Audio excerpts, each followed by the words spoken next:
Welcome, everyone, to the Underground Sound. I am DJ X Tech. With me, as always, is Carlos Fandango and a gentleman known as Smart Monkey. Together, we are putting the us back into music.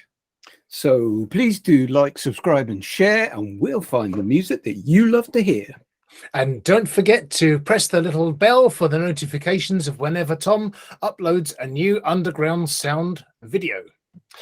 That's right. Also, please be sure to check out our website, usundergroundsound.com. And a special shout out once again going here to Nathan Brashear of Monsters Are Real for sponsoring the show. Thank you, brother. The sponsorship is always very much appreciated. Helps us go a long way. And now... It's weird because the video paused and froze really? as well at the same time. And my hand suspended in there. Wow. Glitch in the matrix, man. Yeah. So, Change is going on here. Special birthday shout out today to Ed Sheeran. Believe it or not, born in 1991. So Ed Sheeran celebrating his 32nd birthday to you. And, we look for any reason to drink apple juice on this show. So cheers to Ed Sheeran. Happy 32nd birthday. Yeah. Mm. Cheers, Ed. Ed. Is it actually real Ed this time, Ed Sheeran? It is. Yes, it's not the one from Spring Falls, Idaho, or wherever he was from. Yeah. So welcome to episode 26. No doubt Carlos Fandango has a great lineup for us today, as he usually does. So Carl, what's going on with our first song here? Right, first song is by an artist called Mustapha from Portland, Oregon, USA. It simply says on the profile, like playing music, very simple. So that's it, just likes playing music. Influences include, where are we now? I'll read out a few.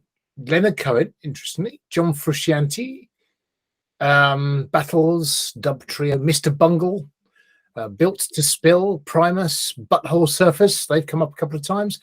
Frank Zappa, Red Fang, Captain Beefheart. So this guy, and David Lynch as well. Wow. So this guy likes a lot of sort of slightly off the wall, unusual stuff. This next track as well I chose was it's quite a rip-roaring, rousing start to the show. And actually it's called Lazy Eye, but it says a quote for the actual song says, without deviation from the norm, progress is not possible. And that was a Frank Zappa quote. That it was. And admittedly, I usually do not hear these songs. We heard it in our pre-show kind of meeting. Smart Monkey actually took the song and put it into a video. If you've ever watched Sherlock Holmes' Game of Shadows, when everybody's running through the woods there, and everything's getting blown up in this massive fire attack there and everything like that. It was a great scene in the movie, and Smart Monkey did a really nice job of kind of like editing it down.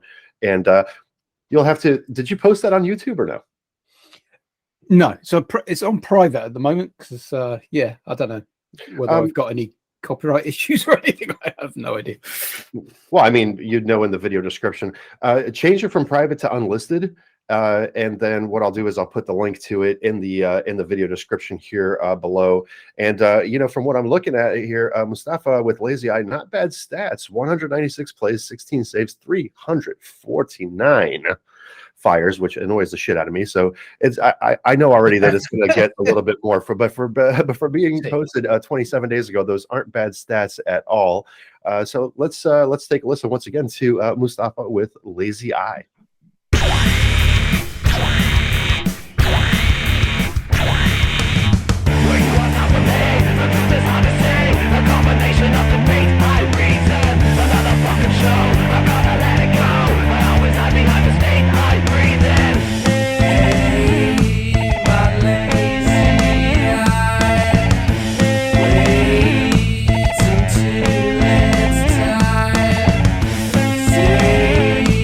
Your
All right, that was Lazy Eye by Mustapha there. You know what, Smart Monkey, since you put together a video for this, take it away, sir. What did you think?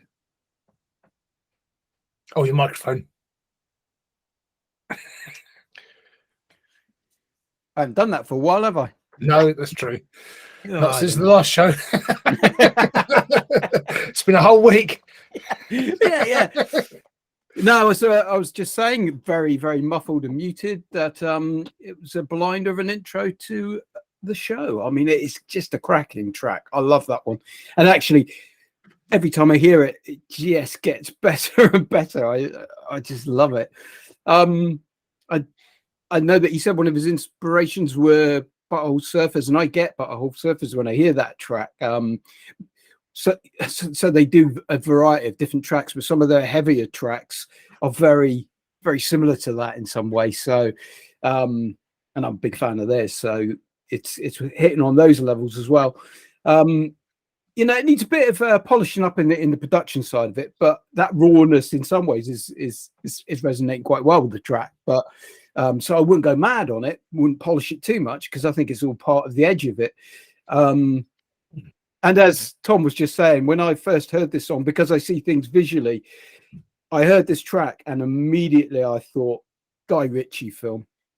This track would just work perfectly on a Guy Ritchie film. So I was like, well, I'm going to have to do it. I'm going to have to edit this over the top of a clip of a Guy Ritchie film as if it was in the film. And that's what I did. So if you ever want to sort of get a feel for it, it's the forest scene from Sherlock Holmes that I put this track on. It suits it so beautifully. So Mustapha, you know, you need to see how this could work. It's brilliant. Absolutely, no doubt about it. That really was an interesting kind of like sequence there, and the music was pumping there was just absolutely fantastic. Carlos Fandango. Yeah, I mean, it's funny because it's not necessarily something I'd normally listen to, and yet when I first heard this one, I had to listen to it 3 or 4 times to think, right, what do I think of this? This is just, I'm not quite sure about this. This is like amazing sounds. I mean, and I was going to say, I mean, it's the sound effects. There are some effects in there, but I'm thinking most of it is guitar sounds. That thing at the start, that's a weird sound. I'm thinking, did he do that via guitar? I mean, I know the comments on Slap, somebody has actually asked, how did you get that sound at the start? And he's not commented, so I'm not sure if it's a trade secret, but it's might have been him just going. But basically, it sounds like a guitar effect of sorts. It's got the energy of The Prodigy, that kind of 90s feel. Oddly enough, the guitar riff, the dun, dun, dun, reminded me of an 80s song called Is Vic There? There's a sort of Zappa-esque sort of insanity to it almost. And I think my friend Dan would have loved this one because he loved Zappa and Irreverence and something a bit different. This isn't for everybody, but it's certainly for some people, and yeah, with a discerning palette for music of a certain kind. It also reminded me a little bit of Eagles of Death Metal. There's a particular song, I forgot when it was now, but it's that sort of energy as well. Just a very sort of don't know, just an unusual song, really unusual, but I like it, and it felt like a good show starter to me. It was a fantastic show starter, show opener, whatever the case may be here. I had written down the same thing. That was Prodigy. Really reminded me of Fuel My Fire. If you remember that song, kind of had that same punky kind of vibe to it, and definitely a high energy song. Loved the feel of it, and to Smart Monkey's point here is, yeah, it needs a little bit of polishing, but I think that maybe the grittiness of it might be the way that it's supposed to sound like. So who knows? Because it does have that kind of like the Butthole Surfers, Zappa, everything like Carl had mentioned, like the wackiness and the craziness and the irreverence of the entire song with this high energy feel to it that could definitely, at especially what was it, 2 minutes and 21? Is that what it was? 2:21. Yeah, so yeah, so short and sweet, to the point, right? Throw them in those Guy Ritchie movies or those Quentin Tarantino films. I think that they would work fantastically. So very commercially viable in my opinion. I liked it a lot. So good job on the show opener there. Props going out to Mustapha right there with Lazy Eye. So moving on to our second song here, we have dEBERk. Yeah, dEBERk looks like a solo artist from Amsterdam in the Netherlands. dEBERk has been a musician and a music lover since his teenage years. Since then, he's always played in bands, especially blues and rock and roll. Bit of harmonica, saxophonist as well. So yeah, good musician.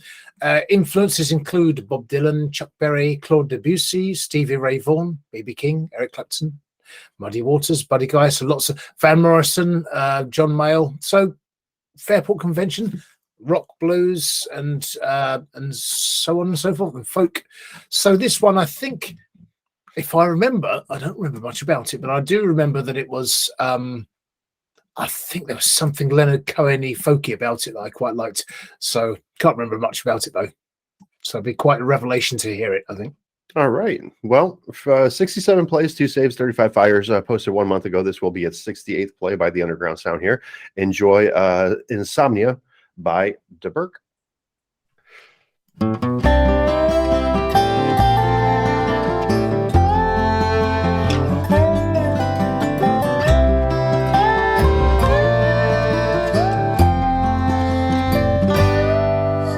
Sleepless nights, your elliptides are wrinkled, tired, black circles. A light head, fear has no weight, takes up all space, uses up the brain. The room you're in slowly starts to tilt, together you're changing shape. The square room becomes a pyramid, your flowing body a pump balloon. No sense of speed, distorted sounds, you pedal your bike through the night. Heavy rains, dense white snow, you stare through the screen of your car. You stand still and the road moves, absorbs your silent scream. Your head turns into a big round sphere, that's what we call naked fear.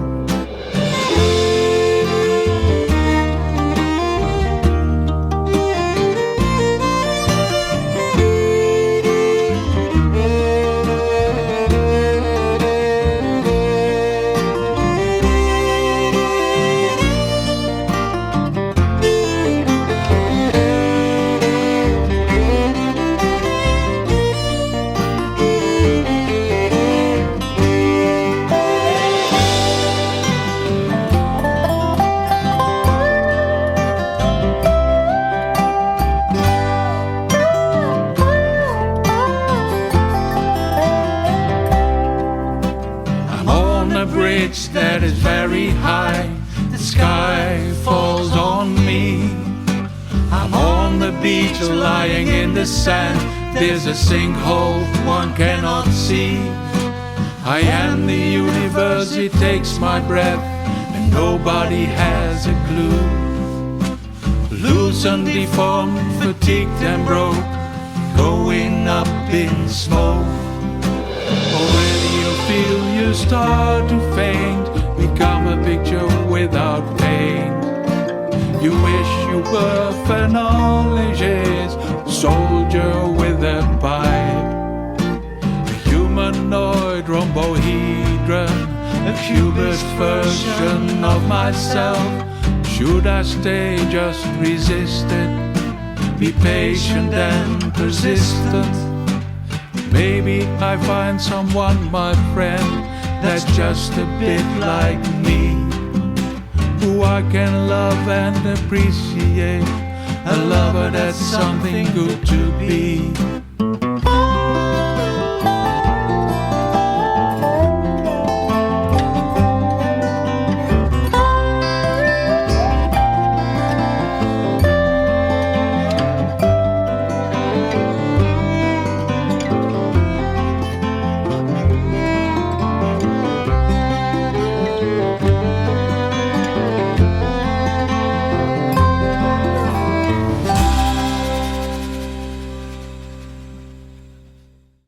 I would say like a tinge of Simon and Garfunkel there, just a tinge though. Smart Monkey, what do you think?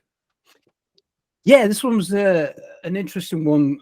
So when we do our like comparisons, I found it quite difficult to try and pin down a definitive sort of singer, or and the closest I could come to, probably people will just laugh at me, but was Nick Cave and Tom Waits. And it's a sort of a crossover between those two. It's not quite as deep and as goth-like as Nick Cave, but there's definitely an element of a style there, and the kind of strange lyrics that he's singing. I really like them. I think they sort of set your mind at sort of thinking, and what is he? They're almost kind of a little bit surreal in the way they've been formed.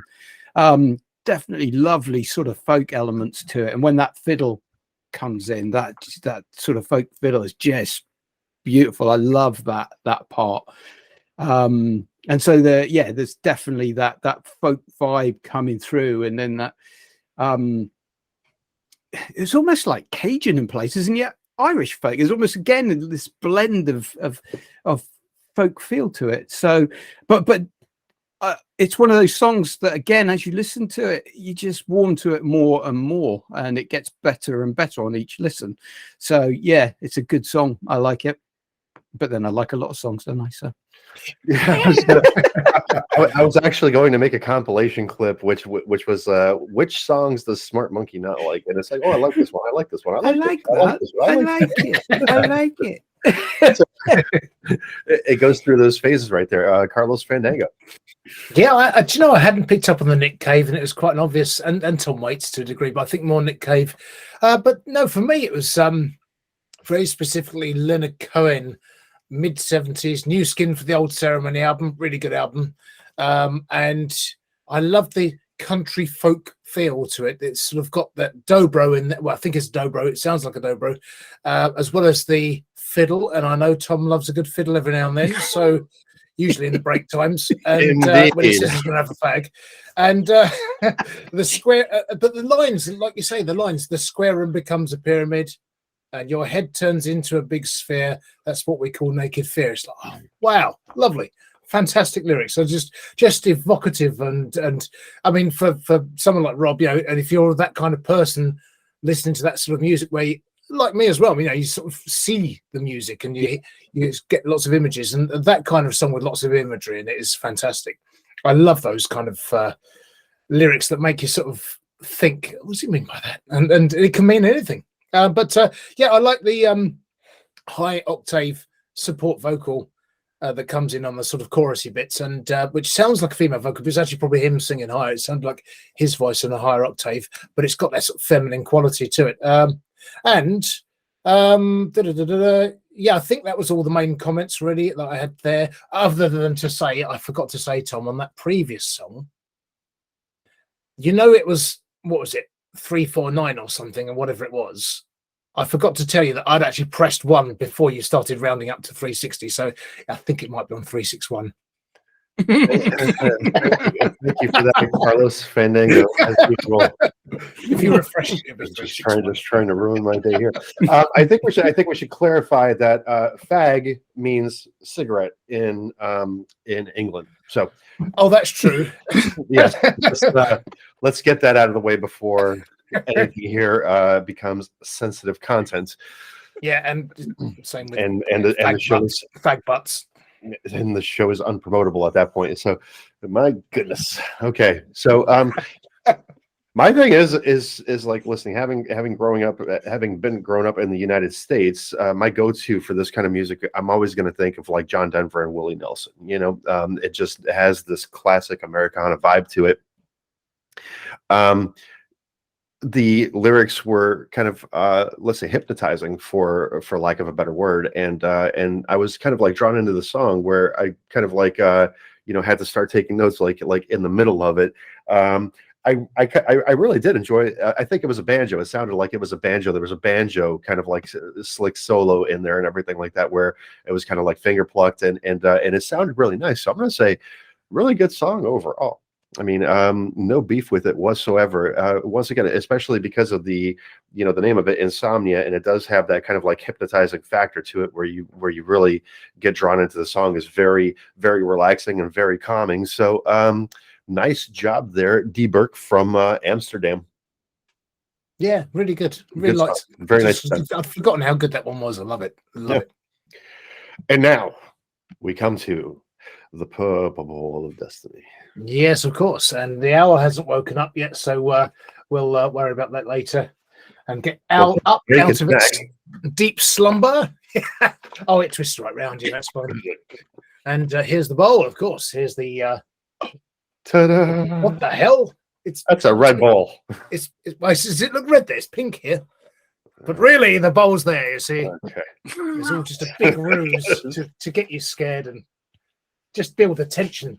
I've just twiddled my screen settings thinking my colour had washed out. I'm messing with both of you tonight. I'm messing with Tom with the figures on slaps so that all the numbers are not even. And you, Rob, with your colour settings.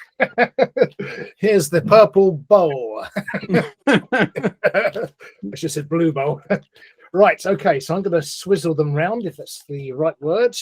Swish, swizzle. Oh, wow. One jumped out. I think we should go from that one. Go for it. I think we'd better just do that. Yeah, it picks It's itself fate. this one. And I think you're going to like this particularly, Rob. It's Where are we at? cinematic / soundtrack. Okay. Suspense. Wow. That just leapt out. I mean, that did just leap out. Right, okay. Oh, and while Tom's looking those up, we've got, of course, I mentioned to you guys that we've got the great Tom O'Connor, British comedian, joke book. I don't know if you've got any lined up, but this is the kind of standard you might expect from this. So basically, you've got, how do you help a lemon in distress? You give it lemonade. You meant to say ha ha guffaw chortle and what's wet and comes out of a bottle at 100 miles per hour? An Aston Martini. What? No, I'm not going to go with that one. Oh dear. No, I'm not going to do that one. How do you make a Swiss roll? This is an old one. Pushing down a hill. Oh my God. Who has friends for dinner? A cannibal. Oh, there we go. Okay. Dear. More to come in part 2 of the Purple Bottle. Yes. Always looking forward to that. Yeah. Yeah. Here we go. So we have a gentleman by the name of Francesco Ruggiero. Well, I mean, this is soundtrack, because you had cinematic / soundtrack. There are two different groups for each. So I went with the soundtrack one here. So Francesco Ruggiero, Dove Vanno le Nuvole is the name of the song, I think. And it actually says that it's from a docu-film by the same name. So Francesco is, again, not much information here. So does it say what the documentary was called? Sorry, what was the title of the song? You did say it's the same name. I'm just going to assume that it's Dove instead of Dove. Dove Vanno le Nuvole. So I'll present the song here, or the screen here soon. Just going to take a quick look at the any kind of information I can get here. It says a guitarist and soundtrack composer, joined on November 10th, 2020. Influences are Piovani, Rhoda Newman, Piero Umilani, amongst others, John Williams being one of them. Hans Zimmer being one of them also. So Leonard Cohen being an influence. So since we mentioned Leonard Cohen earlier. So presenting the screen now.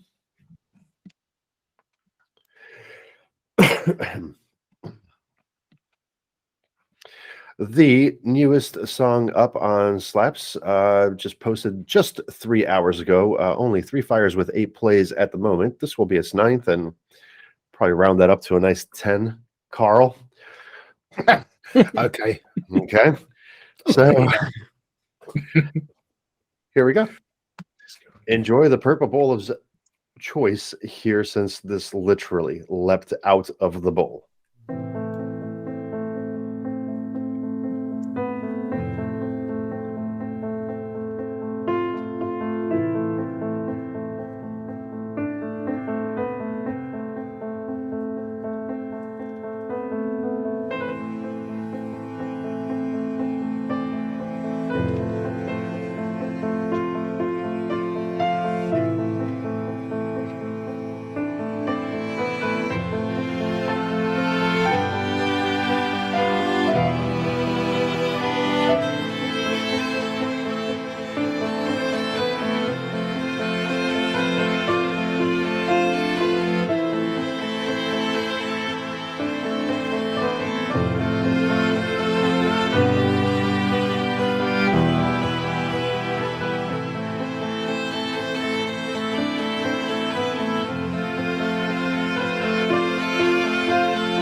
All right, Francesco Ruggiero there with Dove Vanno Le Nuvole. Also available on Spotify. Spark Monkey, what'd you think? Yeah, definitely shades of Hans Zimmer in there. And Ennio, I mean, that ending as it was coming through, I mean, it took me by surprise, actually, because it was going along this steady kind of progress of quite slow and mellow music. It suddenly picks up onto that upbeat ending. Reminded me very much of the Mission style soundtrack, where you suddenly get these kind of almost Native American elements in there that are sort of they sort of take you somewhere else. You know, it's like, I wonder if that's what he meant to do, was take you on this journey, and then suddenly, you know, boom, you got this almost like rainforesty sort of scene or something. But yeah, it's very, very much sort of a Zimmer front part with an Ennio back part. So yeah, very good.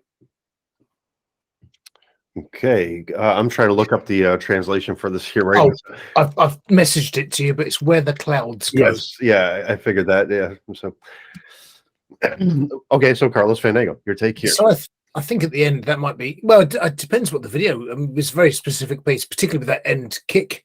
Really love the turn of pace at the end. It was unexpected and it sounded really good. It's good composition. It's clearly an accomplished artist. I've followed and fired it up. And basically, yeah, really good. I mean, I can hear some exactly ditto to what Rob said, and very much a sort of cinematic and soundtrack and film composition and composer, capable of much, much more, I think. And so I'll be checking out the music and trying to listen to a bit more of Francesco's music. Yeah, Francesco does have one more song up, which is called Horizonte. So the translation for that is Horizon.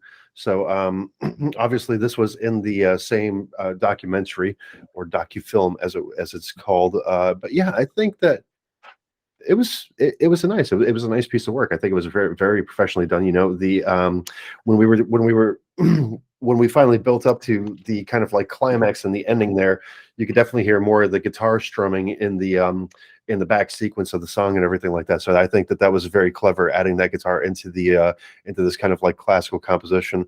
I thought it was nice. I didn't really feel kind of like Hans Zimmerish about it.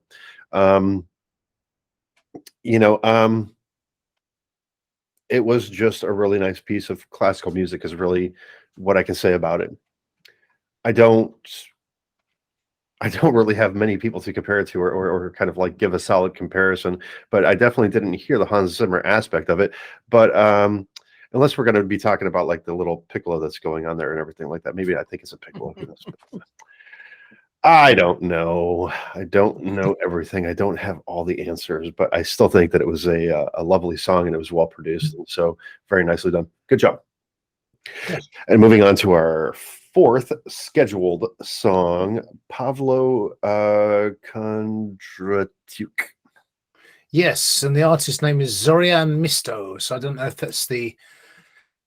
Well, I take it that's the artist's name. So it's producer and musician of the musical group, and then it's got some what looks like.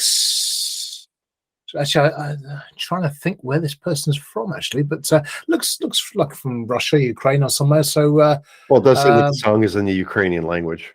It says from Ukraine. Yes, very very likely in Ukraine. That's right. Yes, of course it is. Yeah, and influences include Tom Waits, Stevie Ray Vaughan, Eric Clapton, Neil Young, and Pink Floyd. So, yeah, I think from what I remember of this one, it says it's a song in Ukrainian language, sad story about a friend who passed away. Mm-hmm. And I think this one's got a female vocal on it. It's, if I remember rightly, it's just quite a moving track. So I think our audience, discerning audience, will enjoy this.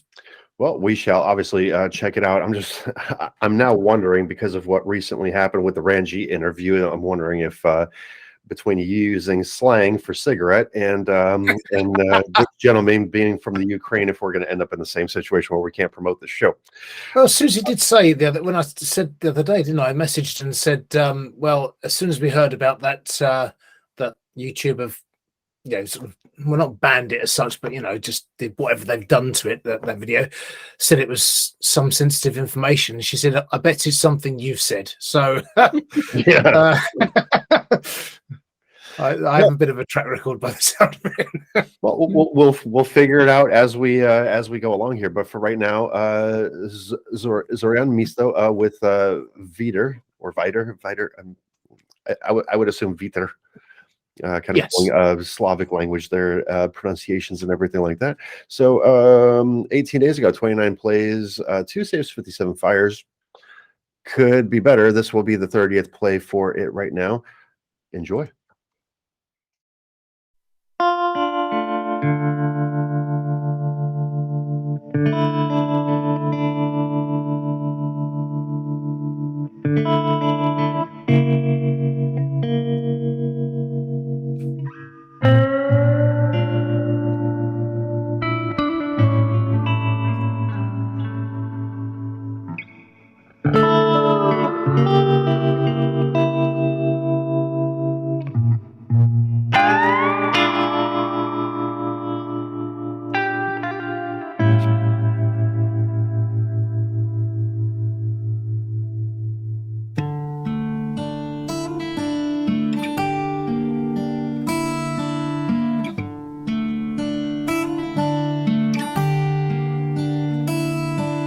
Небо било у груди, крик за край.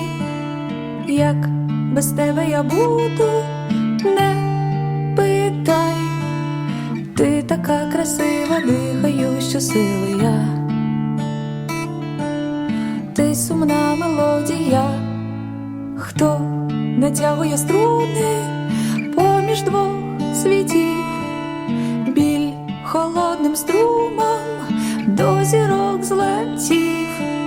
Я зриваю квіти і шепоче вітер досить. Він постійно просить. Хай зіграє скрипка, як ніхто не грав. Хтось мене зловив і пошматав, я ще живий.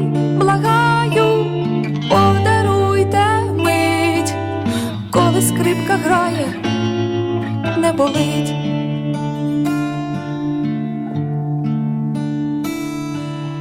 А у річці синій закипа вода, темрява насіння до небес кида, і кружляє вітер, граючись у висоті. Він завжди на самоті, що в собі ховає чорноока ніч. Більш тебе немає, ось у чому річ. Ти така красива, дихающа сили стій.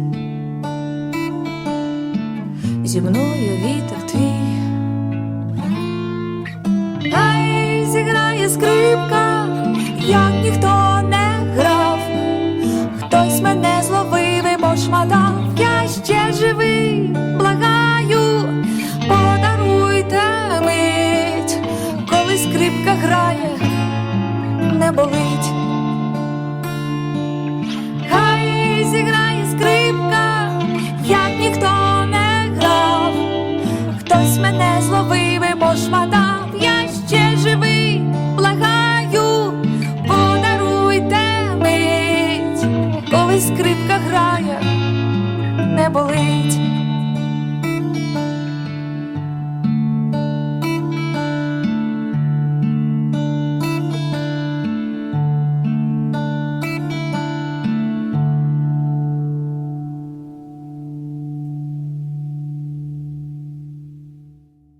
Let the comments flow, smart monkey.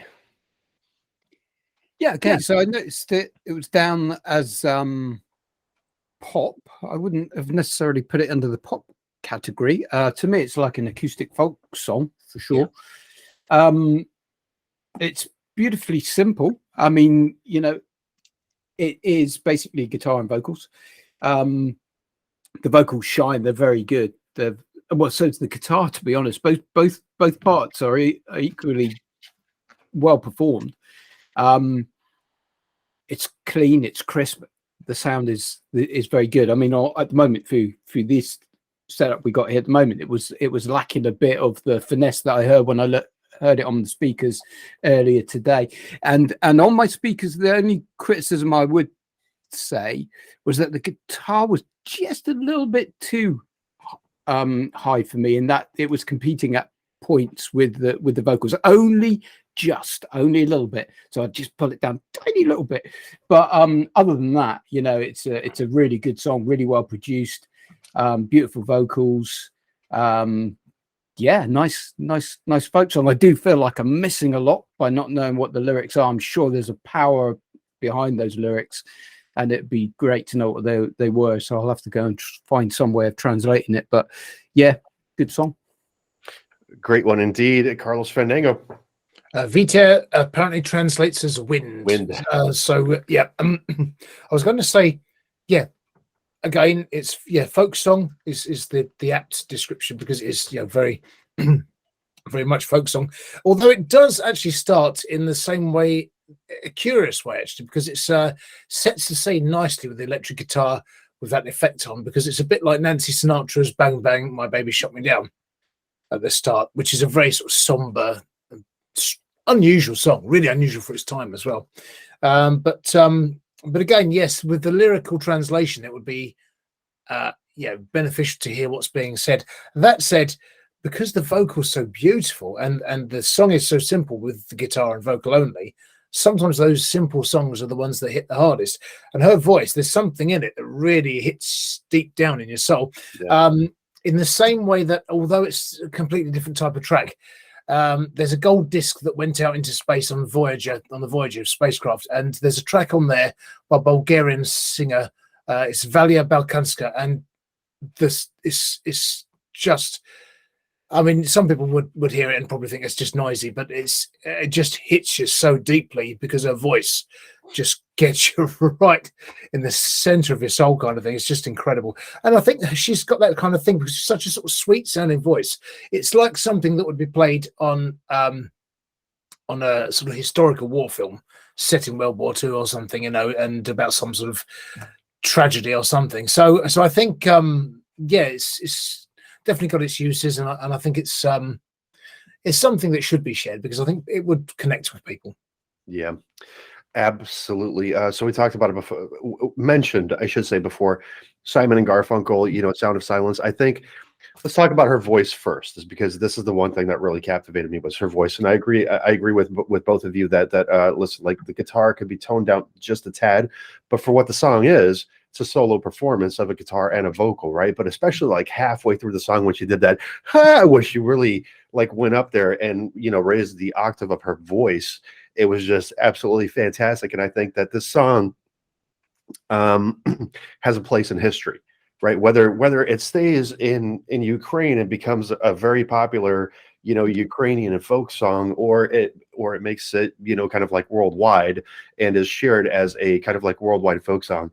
I think that it definitely has a place in history. And once again, comparing it to Sound of Silence, because it did have this kind of like, dark, moody feel to it. And it would be super beneficial if we did understand the lyrics, because I'm sure that the story is absolutely beautiful behind the song. So I'm going to say nicely job. It was at this moment that he knew he fucked up. Nicely job. Goodly done. Goodly done. Nice job. Very well done. Is going to be my final argument. So Nicely jobbed there. Nicely jobbed. Nicely jobbed and goodly done, for crying out loud. Oh, that's good. Would you like me to introduce the next song? No, I can handle it. We got Walt Ackerman here with 4 columns. What's going on here, Carl? Right, Walt Ackerman. It says he's from Jasper. I think that's Jasper somewhere in America. And it says independent artist from Alabama. New album out west, available everywhere. Check out WaltAckermanMusic.com. WaltAckermanMusic.com. So he hasn't got any artists that he's got there as influences, but I'm sure it's just the usual sort of suspects for a country. Can be a plethora of people because there's great artists. And it says here, love, heartbreak, redemption, the sound of good country music. So this has got a bit of all that. And yes, Rob, it's cowboy music to you. Yeah. Dangerous ground. Yeah. It took a second. It took a second for me to realize why it's cowboy music. Cowboy music. Yeah. Cowboy music. That's right. So I typed in Jasper, and the first thing that came up was Alberta, Canada. So it's a municipality in Alberta, Canada. That's the one thing that came out with the Google search there. But let's check it out. Walt Ackerman with 4 columns. Let's do this.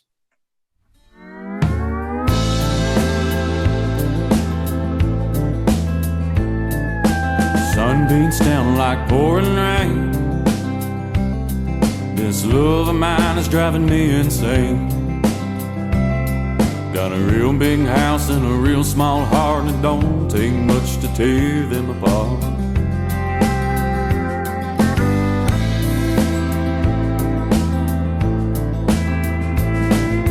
Got a wedding band, but it's got no hand.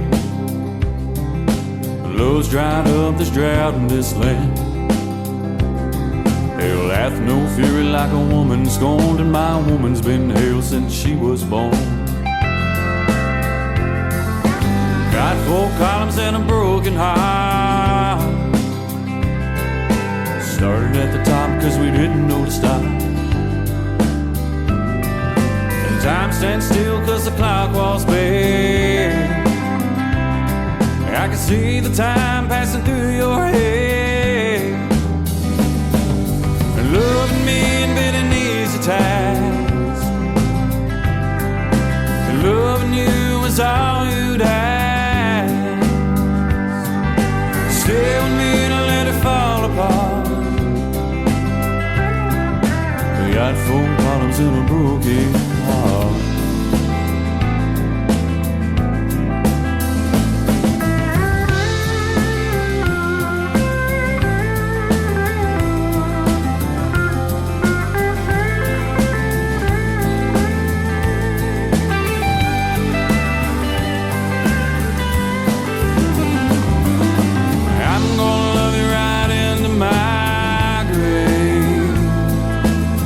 come close enough, you can see the love fade. Loving you down just ain't good enough for love, and you shouldn't have to be this rough. Got 4 columns and a broken heart.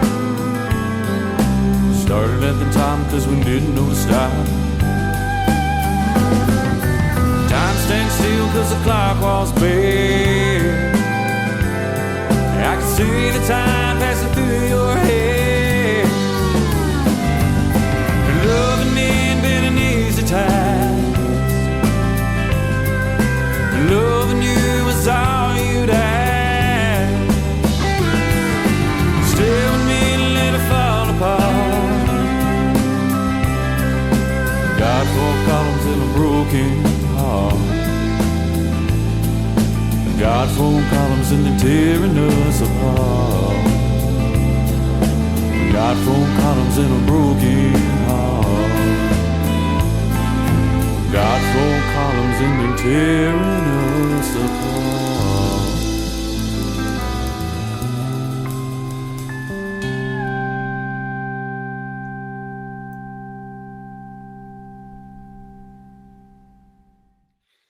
A smart monkey. Take the comments away, sir.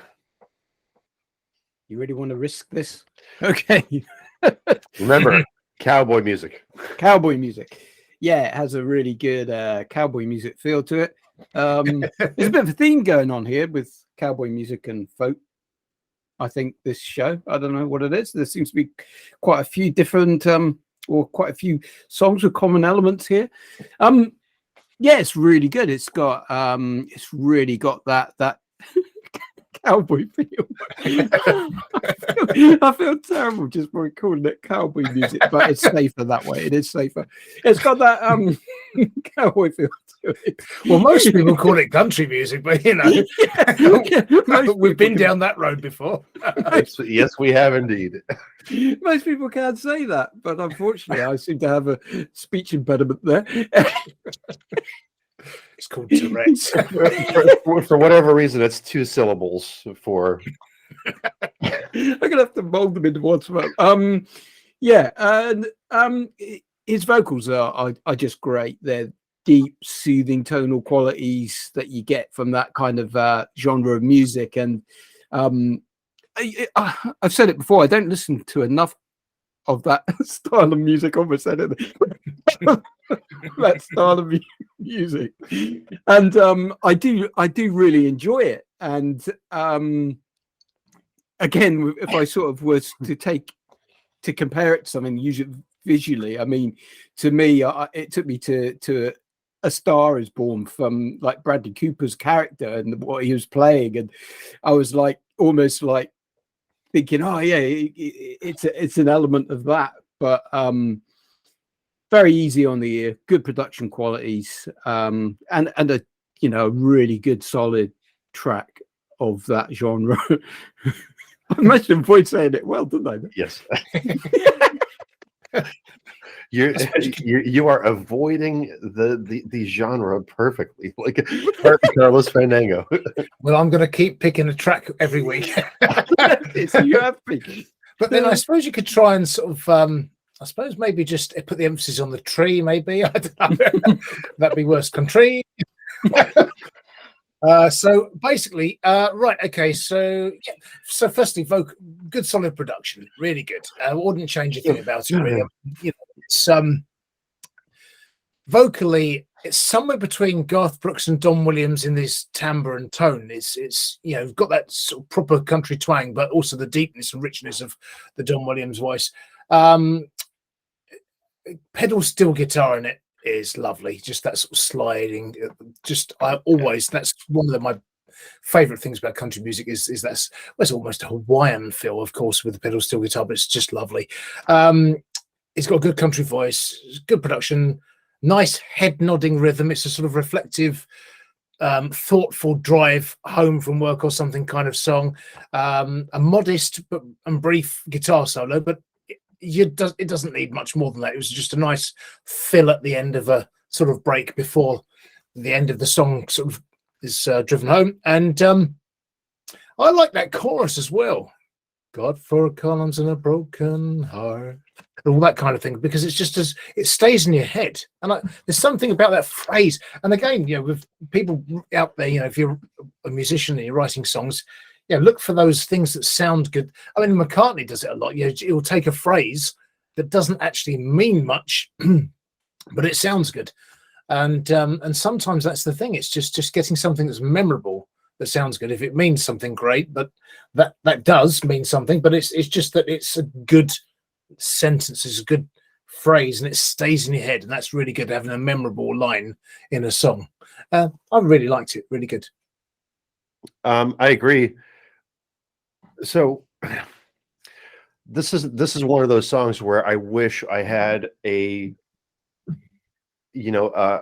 better knowledge of country music itself, right? Because it's just, you know, I'm gonna sit here and I'm gonna compare them to the very few acts that I know. So this is very Johnny Cash, I think. You know, is definitely up there with as you mentioned, Garth Brooks. I like the deepness in his voice. I like the fact that this song is produced very well, and no doubt, if they have a fan base, then it's a fan favorite kind of song, because this one flows so smooth from beginning to end. So just as you mentioned, Carl, it's definitely kind of like a head bobber all the way through. And you know, I mean, I'm picturing like this whole line dancing thing going on as the song is playing, and everyone's just having a really good time. The lyrics are deep and meaningful, not to mention that Walt definitely has the voice to back the song up, right? So the production quality is great. The guitar solo, especially because since it's done, I think more on the slide guitar side than the regular guitar. I think that it's yeah, no doubt a fan favorite, and just really, really, really good song overall. So it's one of those songs, once again, where if you're not into country and you hear this, then it'll probably get you into country, because like this is a song, like if I were driving through just for sake of argument, like let's say Kansas, right? Kansas is all pretty much like open land. So I would assume that, you know, you would hear a song like this on the radio in Kansas. I'm pretty sure that I would be in the car kind of like bobbing my head to this as well. So yeah, that's really all I can say, is just with my limited country knowledge, I'm just going to say very, very nicely done, professional quality, commercially viable, definitely a fan favorite there. Loved it through and through. So very nicely done. And I think, as you've mentioned Johnny Cash, and I was thinking, of course, it's also the sort of song, and in fact, it's very similar to the sort of feel and the vibe of the song that the country supergroup The Highwaymen, so Willie Nelson, Chris Christopherson, and so forth, it would have done in the 80s, and it's actually got that feel. So if Walt ends up watching this show and seeing this and our comments, that's a huge compliment from me, because it has got that very solid, professional, proper country feel. It's good. Absolutely, for sure. And I do think personally that Walt is a seasoned musician. I think he's been in the game for quite some time. And whoever is the audio engineer here, very good job. Props to you, because like this is like everything, the automation and everything. I mean, everything just seems like it's really perfectly balanced. So this is a nice radio song. It's a nice playlist song. It's definitely a nice, road trip song, right? So again, it's one of those songs that really hits you just in a different way. I liked it a lot. I loved it. It was a great groove. Great jam. Now, I've heard you say, Tom, once or twice before, is it props to you? Props. I might be being really slow, or it might be that it's an American expression. What is that? It's props. I'm giving you your props. You know what I mean? So I don't know what it means. I'll look it up on the. I'll look it up in the slang dictionary if you like. It's an expression. It is an expression. So okay, it's. I don't think it's a UK expression, but I'm paying you respect. I'm giving you your due diligence and everything like that, right? So props to you, right? So, so here's what it is. So it's noun, usually used as a singular verb. Slang, obviously. Proper or due respect or recognition, credit, right? So that's where we're at. So you're very proper, right? So props to you. So it's just one of those things that I grew up with, one of those words that I grew up with, back in the 90s, so long ago. And Ed Sheeran, once again, born in 1991. I just can't believe that, for crying out loud. Like I can't wrap my head around it still. You know, I grew up in the 90s, but yet there were obviously people born there, and now they're just kind of like growing up, and it's just it seems so bizarre. I don't know why. It just seems really bizarre. It does. There I were don't think anyone's people been born in after the 1990. 90s. That is bizarre. Who'd have Not thought real. it? All right. Yes, when you hear these stats like things like Sweet Dreams by the Eurythmics, this was last year I heard this, and it said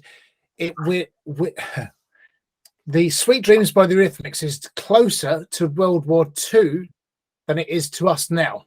Mm. It's just ridiculous. Yeah, I'm not that old, surely. I don't feel that old, I'll tell you that.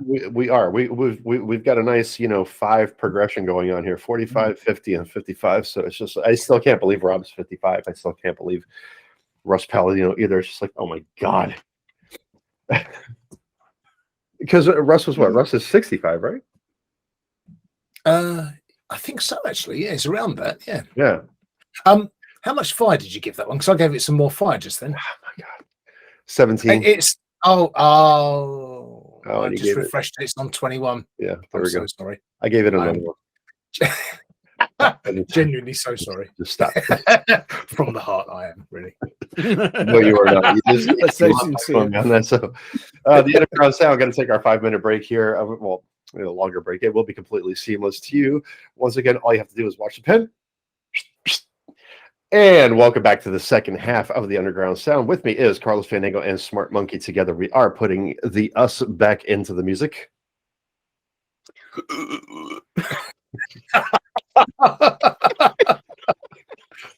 Oh, rabbit in the headlights. Oh, you got me. Got me. It's all seamless, all seamless. So please do like, subscribe, and share, and we'll find the music that you love to hear. And don't forget to click on the little bell so that you get all the notifications from whenever Tom uploads new Underground Sound videos. Absolutely. And as the show goes on, we are gaining more fans. Today, we have a message from Adele. Adele? Yes. Oh, So wow. it reads, great what you guys are doing. I love it when you make comparisons between indie artists and contemporary artists. Also, I like it that Rob has a full head of hair, because so do I. Well, I suppose so, but that's pretty good. Oh, wow. That's high praise from high massive selling artists. Fantastic. Adele fancies me. Oh, hey. That's right. That is Del, DEL, and he's from the Handy Software Store in Grand Rapids, Michigan. So thank you, Del. Oh, Adele. Okay. Oh, all right. So it's Del who fancies me then. Yes. Yeah. Do you know Mm, him? I think I know him.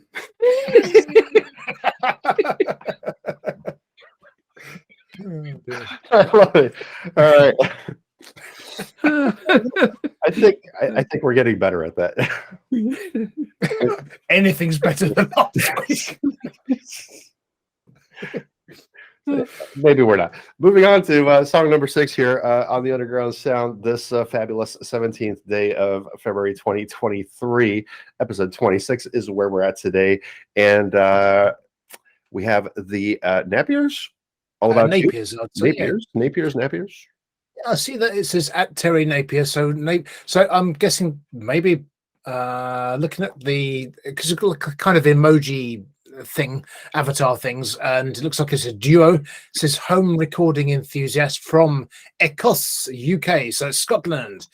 And basically the influences include the Smiths, New Order, the Beatles, Travis, James Taylor, Electric Light Orchestra. Oh, this sounds good. Willie Nelson, George Harrison, Paul Heaton, Paul Weller, Style Council, The Jam, and Glenn Campbell. So actually quite a lot of good influences there. And says the song is the debut single, available from the 5th of January this year, 2023. We appreciate your support, and please feel free to follow us. Nice. Reposted 22 days ago, 90 plays, 259 fire, 3 saves. Not bad stats. Also available on Spotify, Apple Music, and Amazon Music here. And without further ado, let's check it out.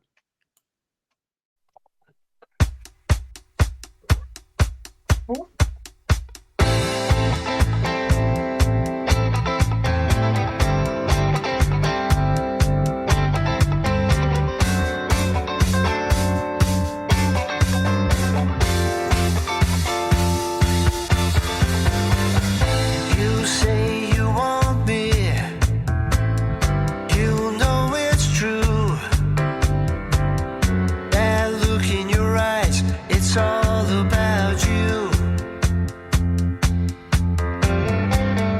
And when you need me, what can I do? I'm down on my knees, it's all about you.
It's all about you, smart monkey.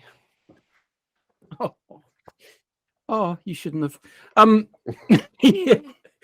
Yeah. So it's a really good song, and it's got all of those kind of vibes of well, basically of what he put in his inspirations, really. But vocally, there is someone, I don't want to say too much because I don't want to step on Carl's toes here because I can see his comments, so I won't say that one. But Dave Gilmour as well, vocally a little bit there. I'm getting a little bit of ELO in there, and I'm getting a bit of Pink Floyd in there, even though it's not listed as one of their influences.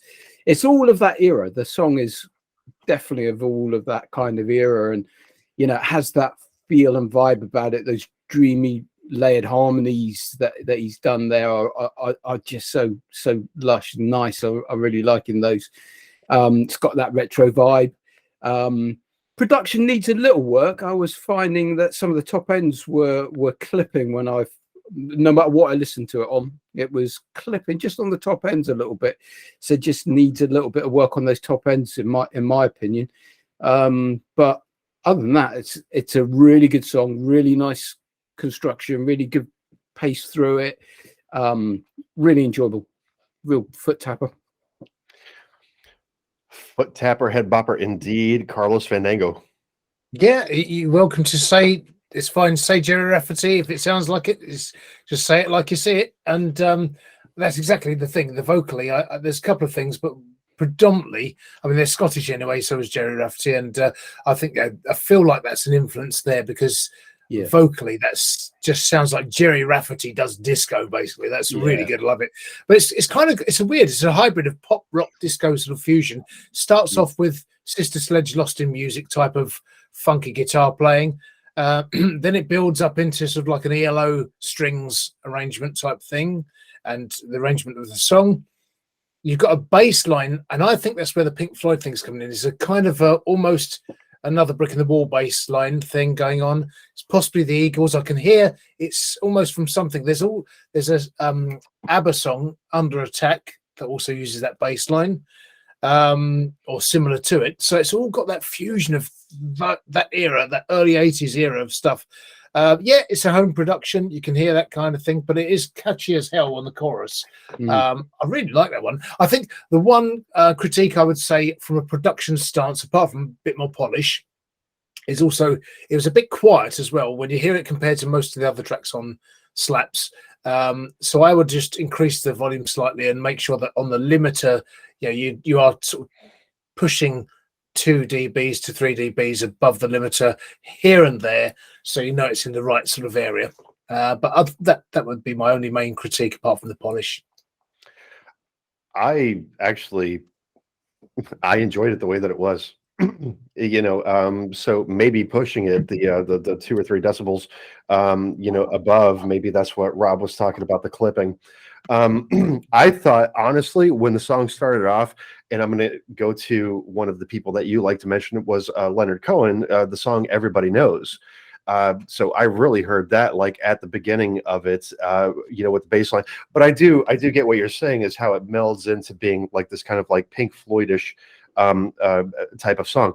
But what I had written down here is I think that vocally, and the way that the song progresses towards the middle and going into the end of the song, I think that it sounds very kind of like modern Gorillaz to me. You know what I mean? I think that if the Gorillaz released this song, you wouldn't be at all surprised with it. It kind of like sounds like Murdoch's vocals, kind of like going over the the bullhorn and everything like that, right? So I enjoyed it thoroughly. I really did. I think that there's a great possibility to this song. Absolutely, yeah. It's definitely commercially viable. I mean, I mean, I like it as it is. Although I do think, when I was listening to it compared to other tracks on Slaps, it was noticeably quieter. So I just that was my only thing, but I think a bit more polish, and that would be exceptionally commercially viable. Certainly for Boom Radio or something like that over here, where people can relate to all those great old songs, because it's got that melding of all those different. Hey, forget about Boom Radio. The only radio station that you're going to need to worry about is the Underground Sound radio station. Very shortly, we're working out all the fine details for that, but the Underground Sound will feature your favorite mainstream artists along with these fantastic underground musicians. So make sure that you catch up with us on our website, again, usundergroundsound.com. Forget about Boom Radio.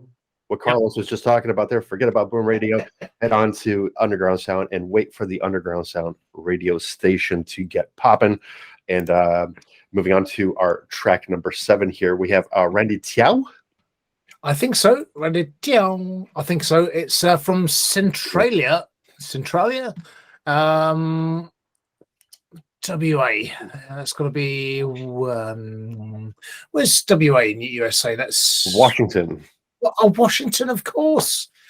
Right, Centralia. Singer-songwriter, it says here, and the influences aren't listed, but it says for the song itself. Now, this is interesting because Randy's probably been around quite a few years. This one says, I wrote this in 1978.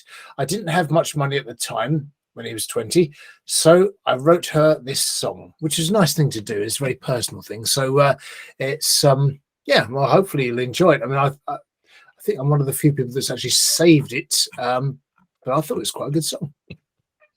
So that would put Randy at what, 64? Could well 78, 23, 64 going on 65. 64 probably knows Russ. Maybe. That's a lot younger in his picture, though. Yes, it looks like a younger picture. It's a nice guitar, actually, isn't it? I like that. It's good. Well, that definitely looks like a 70s photo to me. Yes, yeah, definitely does. Yeah. Yeah. So yeah, no doubt 20, I think, in that photo right there. But yeah, Andy Tyau reposted 22 hours ago with 73 plays, 105 fires, no saves. You said you saved the song. I have just saved it. I didn't realize I hadn't saved it. Normally I save it for the show, then to put it onto the track list, but for some reason I hadn't saved it, so I have now. So gotcha. saved. Okay. And I think you'll find that's 106 fire. Really? Should I refresh?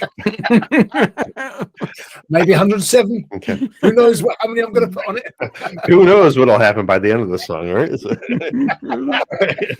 I'll wait and see what you put on it. Randy Tyau with I Give You This Song. Let's check it out.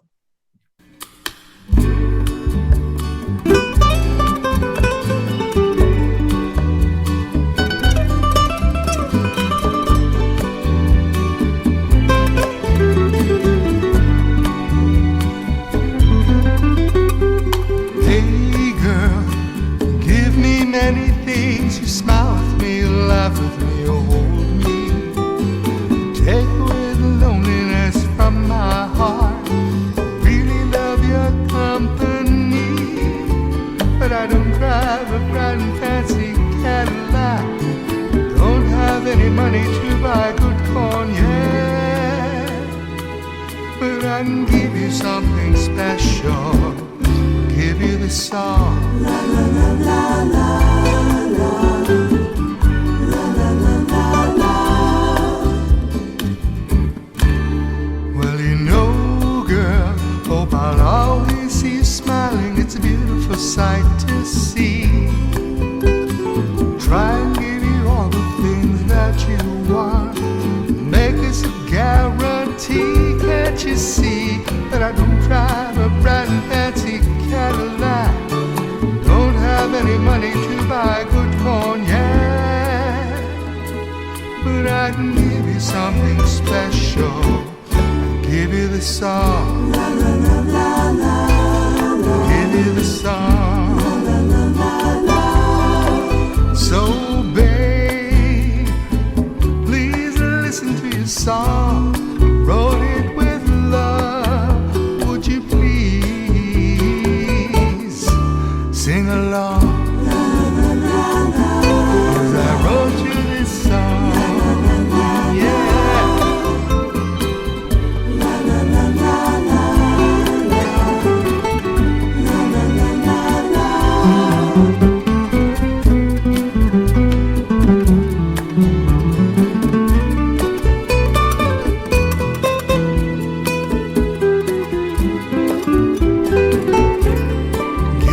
Song. La la la la la.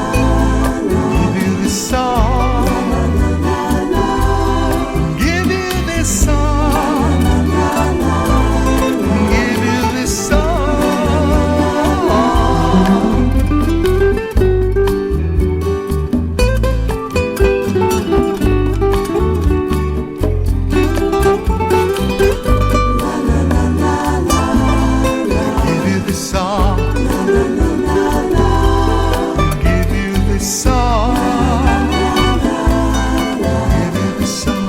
La la la la la. Give you this song.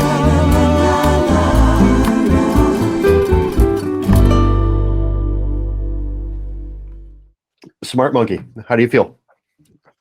Yeah, like you say, it's definitely harking back to that era.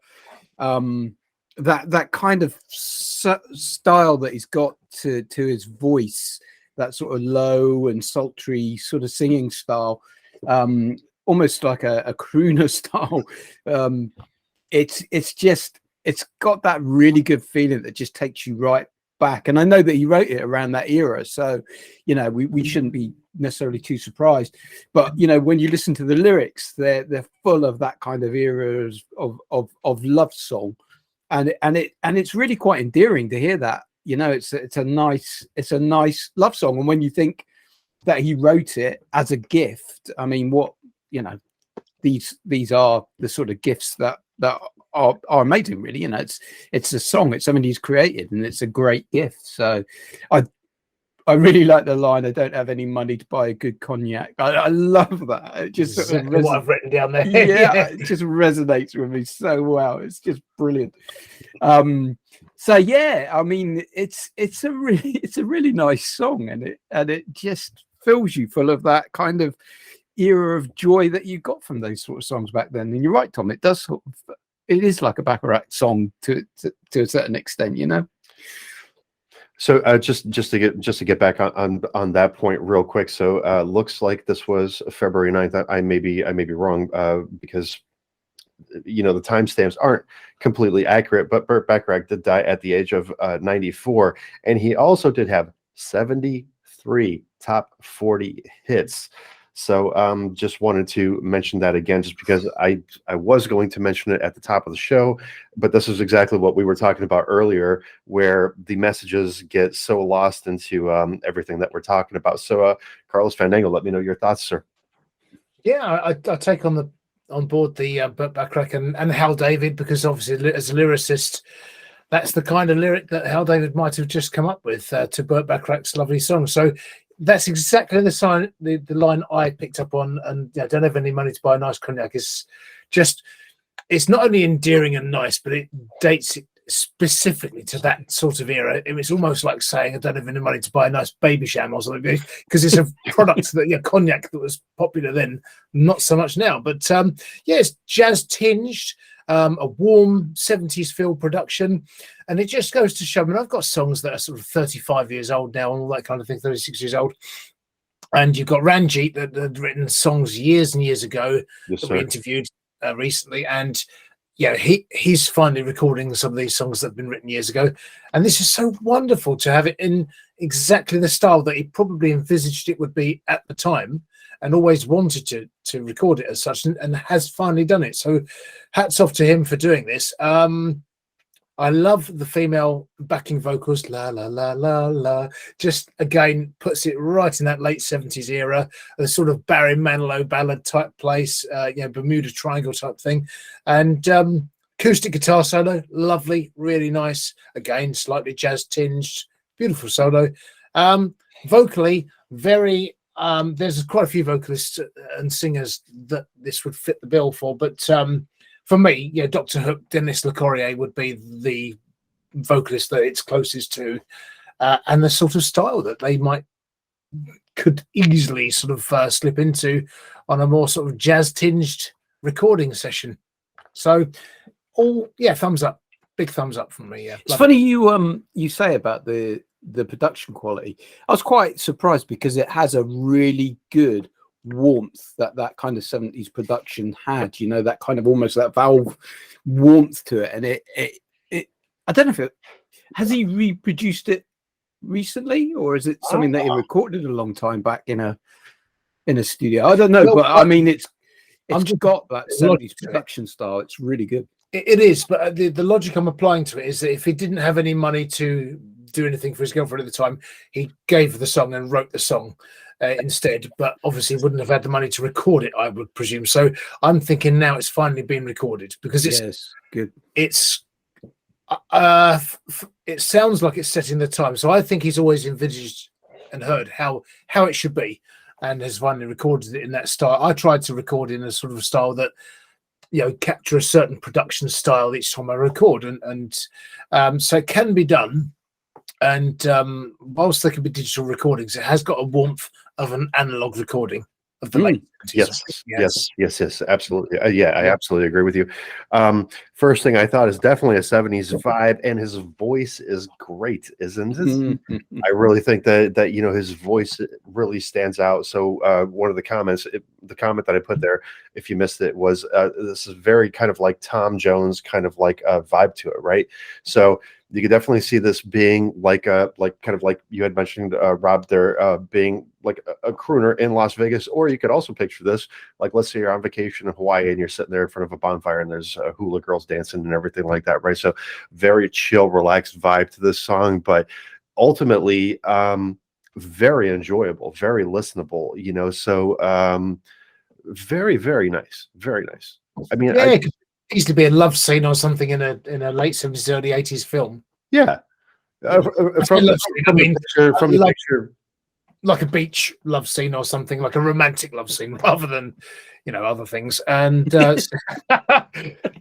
and digging again. Please help me out of this hole. Dig and dig. Keep going, keep going. Yeah, I mean, a love scene like romantically, not just sort of, Right. Uh-oh. Yeah, boy. Corno is what you mean. Corno. Oh. I no idea what that means. You're the one that did the finger motion. Leave me out of this shit, all right? Listen, great song. It's a lovely present. It really, whether it was recorded back then or now, definitely has that soft tone vibe to it. So I liked it all around. So we're having another great show here. And I'm almost scared to say it's time for the Purple Bowl of Destiny. Purple Bowl of Destiny, yes. I mean, I could And I do like your Rolling Stones pin, by the way, today. So Yeah. Oh yes, I forgot about that. I saw that. Yeah.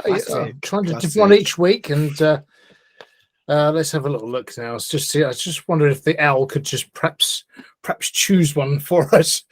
I have to prime him, with a promise he's already chosen, so I better put that one back in.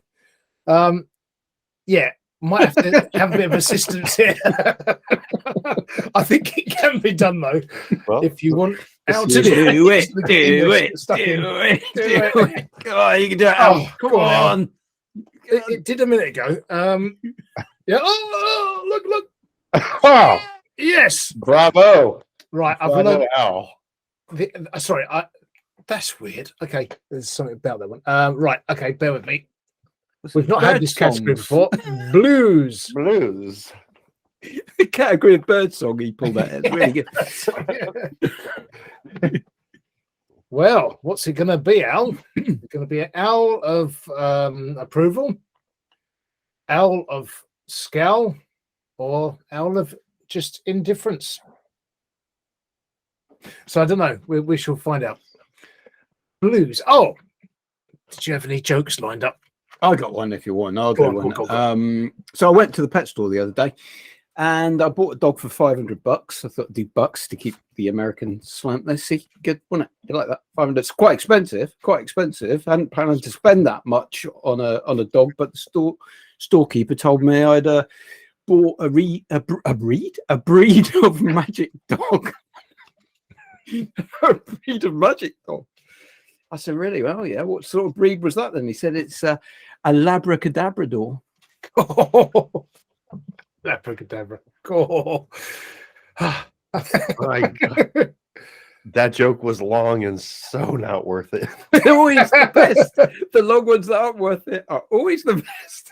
Well, try this short one. It's Oh, man. a line I've said before.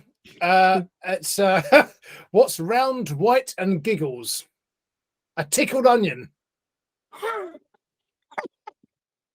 did actually like it. Yeah. Tickled onion. Oh dear, that's they just put my joke to shame with that cracker of a joke. It's a cracker. Is that a cracker? Yeah, tell them. Oh boy, here we go. Wes Herndon is who we have from Santa Rosa Beach, Florida, in the United States. Goes by the name of @Uncle Wes. Let's see some of the influences here. The Wood Brothers, Eric Johnson, the Allman Brothers, Goff Mule, Alabama Shakes, Etta James, Paul Simon, Jeff Buckley, just to name a few. Leonard Cohen, once again, name that's mentioned quite often on our show here. The Black Crows, Allman Betts Band. This is the blues section. The new one is posted yesterday. Blues ain't getting no love on slaps, it looks like. Posted yesterday, 26 plays, 2 fires here, 3 minutes, 39 seconds long. The name of the song is Nothing for Me by Wes Herndon. And I'll start presenting the screen now so we can check it out. I've grown so damn weary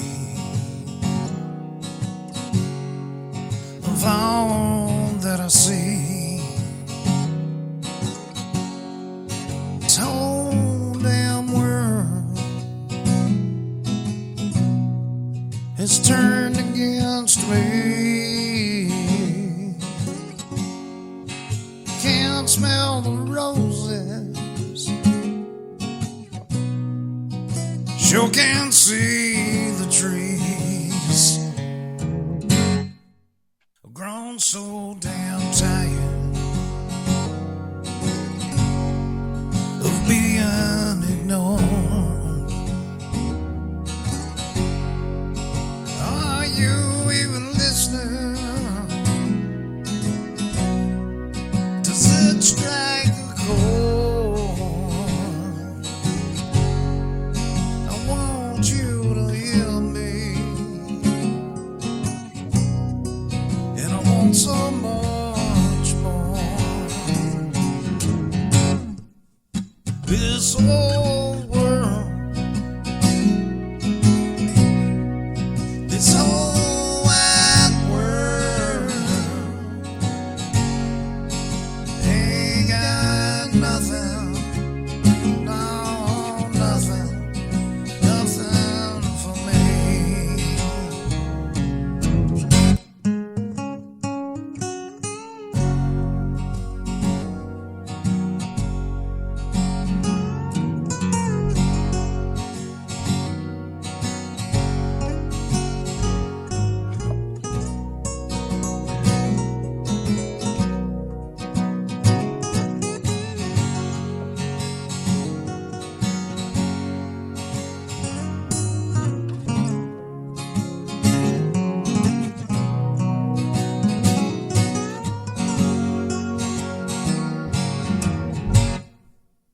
This whole world,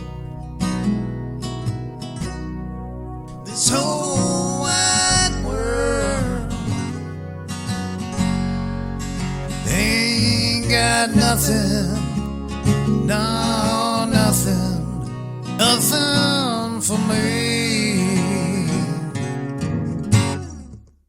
So hard to feel things when you feel so down, so hard to get up when you're knocked on the ground, so hard to think right when it's all gone so wrong.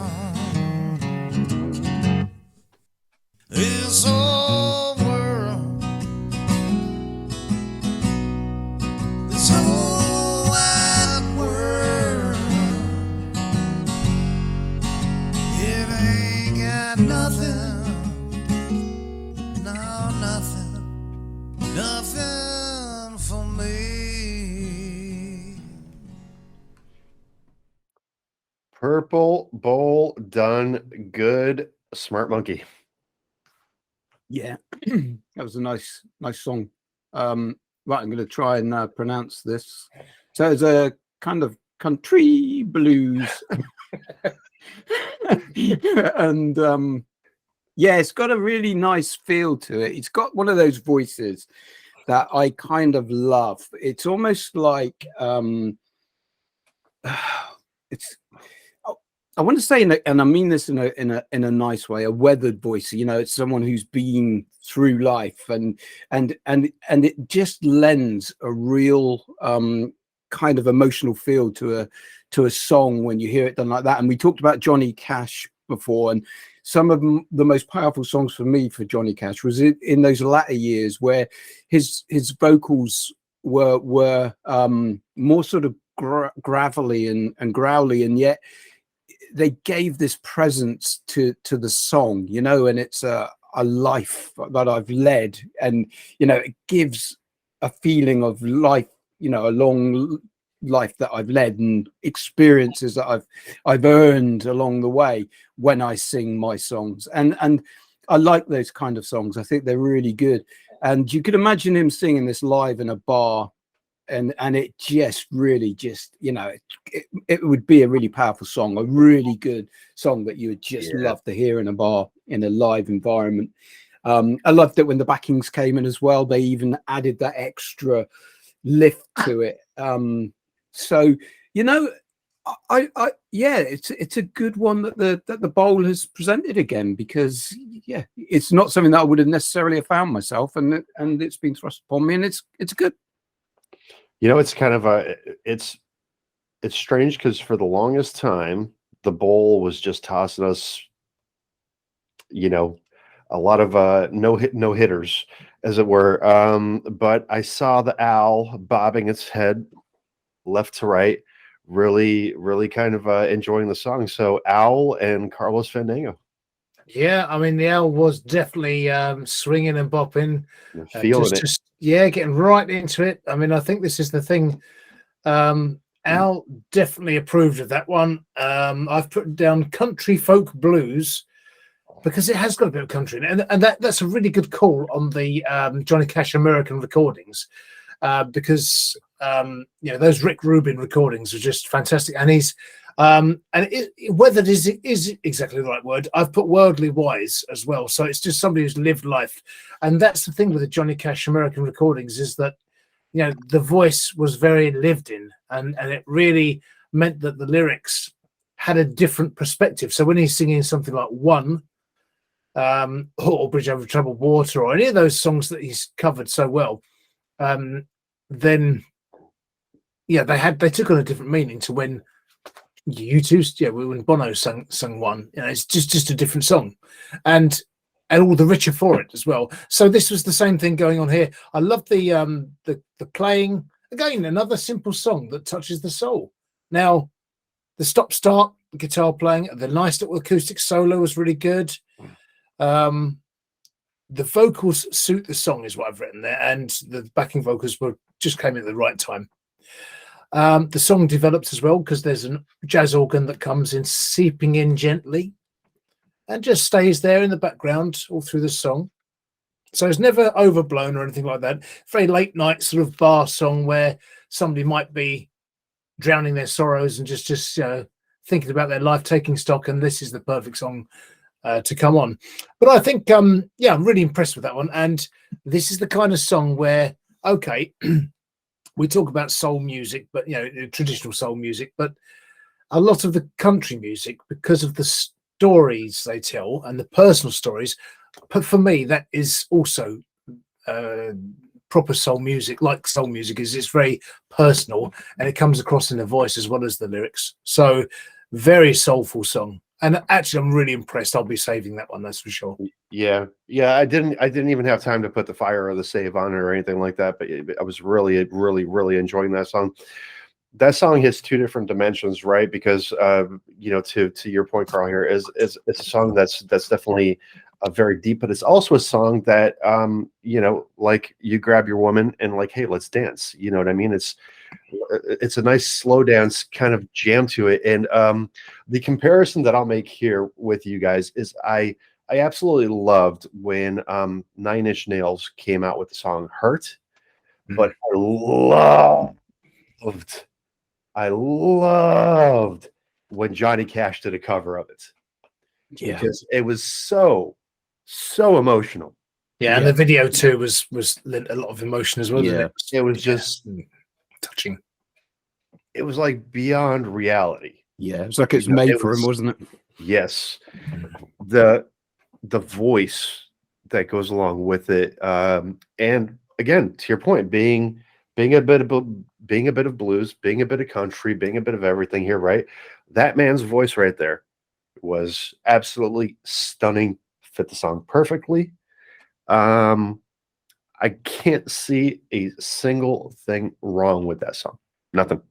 No, I was really impressed and surprised how good that was. Purple Bowl has really done well here. Purple Bowl done good, that's for sure. Yes.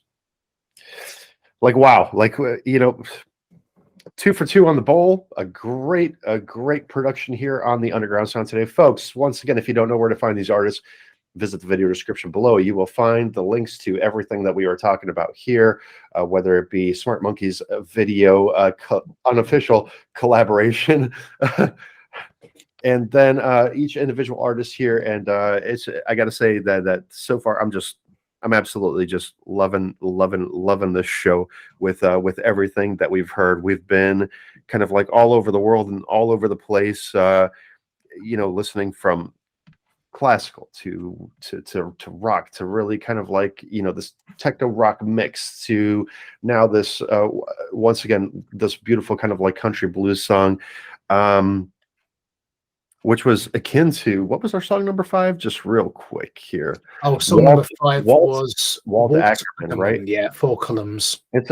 So yeah, I gotta think that really that country musicians are some of the best storytellers that there are, because honestly, we're really 2 for 2 on that front as far as today is concerned. And once again, very unfortunate, but we have to move on to song number 9. So we're damn near approaching that show closer, which is always so kind of like, why does this show have to end? Why does it have to end? So a name that's been said a few times today, Cash, but this is J.S. Cash with a song called Ocean. What can you tell us about J.S. Cash here? Right, J.S. Cash, it just says from the UK, electronic and singer-songwriter categories that they generally work in. It says new EDM summer mix, great for chill out. So looks like their EDM type of track. I'm trying to remember what we had about this one. It just says, yeah, J.S. Cash and Ryan is the collaborative artist. Song's called Ocean. It doesn't say much more about it, really. So the comments include, I love it, beautiful song, and very beautiful. So let's see if you agree, audience. Well, we do just have that one EDM influence. But you know what? Vitamin Dream didn't really have all that much information on them either, and they kind of like blew the roof off the house on episode, was it 19? Yes, it was 19, because it's the same one as Ethe as well. And that was a really good episode. Yes. But I'm sensing this has had a lot of strong songs. A lot of strong songs, absolutely. Even though that episode with Ethe and Vitamin Dream, and that one tended to be kind of like more poppy. This one is definitely more, let's say, relaxing. I should, for lack of a better word here, we've definitely been falling into that groove a little bit here. But for J.S. Cash, Ocean, J.S. Cash, and Ryan, I should say, is the kind of like thing that's posted up here. The only other link that's posted here is YouTube. So with 76 plays, 2 saves, 130 fires so far, posted 24 days ago, J.S. Cash and Ryan with Ocean. Let's check it out. Your eyes are blue and they was looking at me, and when you smile my heart skipped a beat. You're a shy girl in your own world, and I felt like I was lost at sea.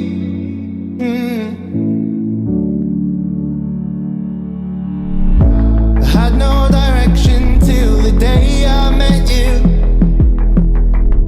There's only been one road I've ever known, and now I see us in the distant view, with little footprints with arms in the snow.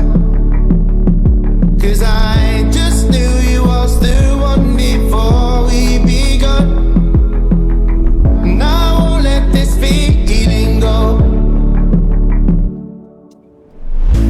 Finding me was hard, finding you meant I could. You're my one of kind, you're my diamond in the rough. It's like we've known each other forever, you're just my type. And all of the faults I've made, you never judged me, not one time. 'Cause your strong mind are deeply intertwined with my heartstrings, keeping me on my toes.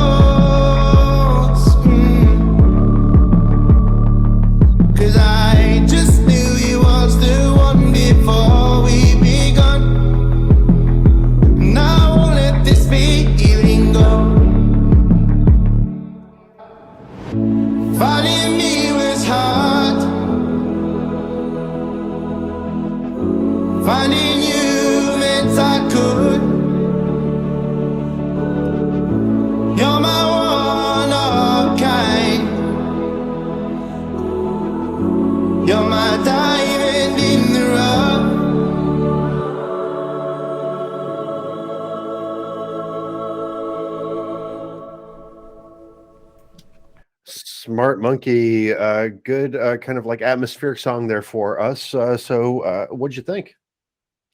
Well, this song blew me away. It is commercially one of the best songs that I've listened to on this show for a while. To me, it could be a hit.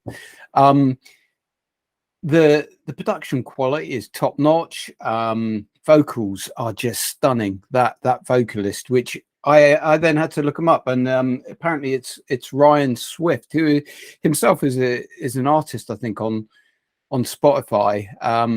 Doesn't have I think he's got a relatively small following, so I don't know if this is a collaboration between Ryan and JS Cash, and JS Cash does more of a remix, because the other version that Ryan has is a little bit more sort of contemporary sort of pop, and this has gone more bassy dance kind of remix, but it's really good. And if Ryan knows about it and this is a collaboration, it's damn good. If Ryan doesn't, he needs to know about it, because it's damn good. And I'm just really impressed with it. It's up there as a contender for my favorite. It's just beautiful for me and my ears. Carlos Fandango, what say you, sir? Yeah, I think this is the most commercially viable track of the evening so far, and very contemporary vocals in style, delivery, and sound. A sort of raspiness in the voice as well. A bit. There's an element of Ali Campbell from UB40 in that sort of sound of timbre of his voice, but it feels like a sort of John Legend kind of sound for me, you know, and that kind of vocal. But very contemporary. Very personal song. I think the lyrics will connect with a lot of listeners, particularly the modern audience. It's that kind of song. And the choir backing vocals add a sort of spiritual element to the song as well. It's, again, like a lot of modern songs, they seem to be getting shorter and shorter again. It's gone full circle, and it's starting to become 2.5 minute pop songs as people's attention spans have shrunk. But I think... What'd you say? As people's attention spans have shrunk. Go on. Was someone talking then? I couldn't remember. Oh, sorry. I was a bit slow on the uptake there. Well, no, let's not do that, because people will mistake it for us becoming senile, you know. But let's go back to the attention spans. Yeah, but all the same, it probably couldn't be much longer either. I think it's the right length, but all the same, I was feeling all the time that it was going to develop and there was a big drop coming. The fact that it didn't was probably a good thing, because it kept it personal. So, except that I still feel like there was something bigger around the corner. So, if there was to be a slightly longer mix, you could expand. I mean, if this was on the X Factor or something like that on a Saturday night, you'd have the full works with the choir and everything, and the gospel choir sort of doing all the singing in the background. It would be an overblown affair, which would work for the show. But for this particular song, I think keeping it modest and controlled is probably the right thing overall. Yeah, I kind of like I don't think that EDM would be exactly the genre that this should be put in, right? Because EDM is electronic dance music. Yeah. So I don't think it really fits in that genre. But I got to say that the vocals are kind of top notch. Really, what I had written down here is that it reminds me either of a bit of Alan Walker or Avicii. One of those songs. Avicii probably more so than Alan Walker, because Alan Walker's like really like boom, boom, boom. He's very clubby and everything like that. But Avicii, especially if you remember the song, Hey Brother and everything like that, right? Then you've got different elements that are kind of thrown in there. So I would definitely, that would be my comparison for JS Cash. There would be Avicii. I think that would be the stronger comparison between the two of those, right? But we really don't have much to say here, because the production quality is top notch. It is very commercially viable. But the whole thing is like listing it as an EDM song, I think is very incorrect, because we're not going to transition from a whole bunch of club music into this and expect the same kind of vibe. This is definitely more, let's say, slow dancing music than it is, pump up the jam kind of music. Yeah, but it's definitely a pop ballad. I mean, there's no two ways about it. That's what it is. It's a pop. It's a commercially viable pop song, but it's a ballad. You don't really have a ballad category in slaps, but you do have pop. So I think it'd be better placed there. Possibly R&B, but it's not really that. It's definitely a pop song.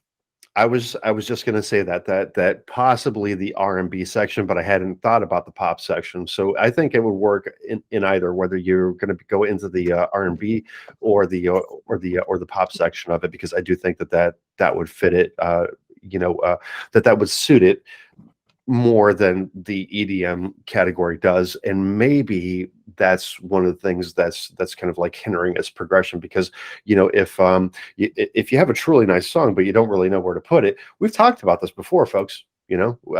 Carl and Rob and I, we've talked about it before, especially with Rob saying that sometimes I do this kind of music and sometimes I do this kind of music, and I really don't know where to list it into what genre, because genres used to be very, very specific, but now there's a whole bunch of subgenres and everything like that, right? So where do you post your music?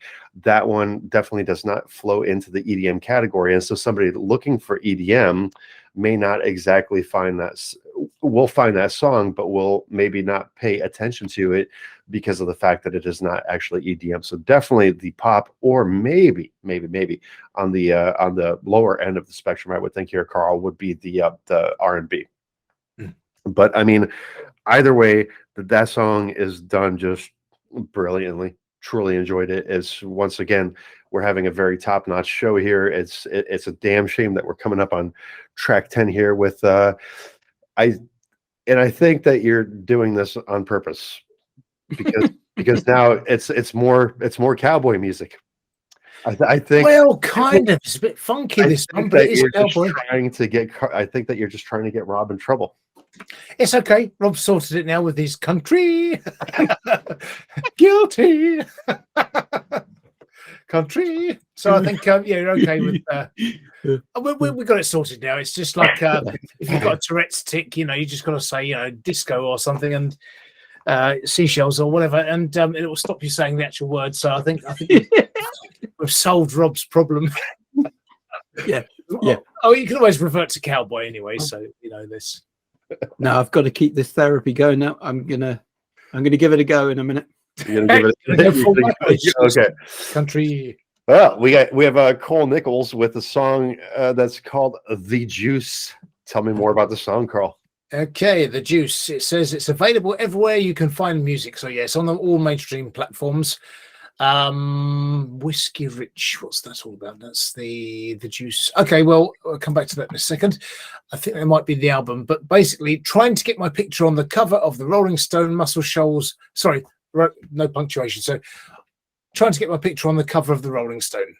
Muscle Shoals, born and raised. So he's from Muscle Shoals, Alabama, USA. Of course, Muscle Shoals studio got massive, huge track history of good music over there. So, and I think you'll find, listeners and viewers alike, that this is a super showstopper, I should say. Well, at 4 minutes, 20 seconds long, 36 plays, 1 save, 59 fires so far, posted 18 days ago. This is Cole Nichols with The Juice. Let's check it out.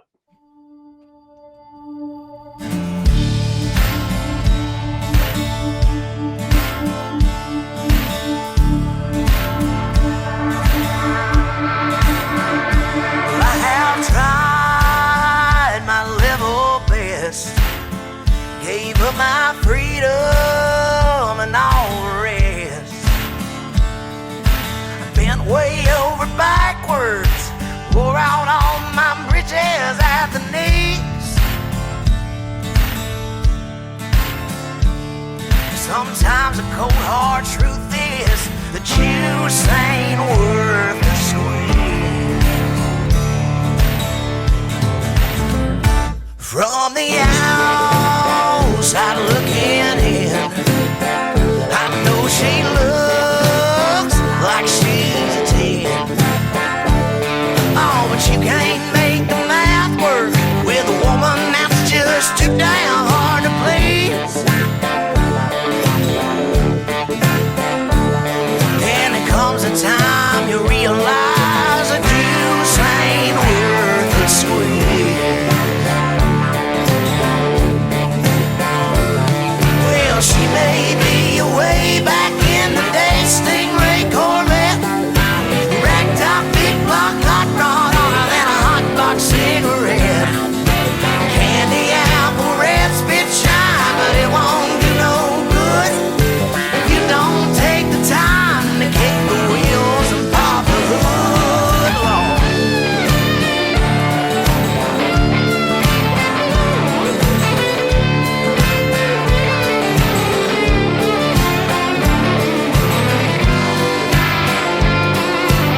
Just admit this time you're blown it.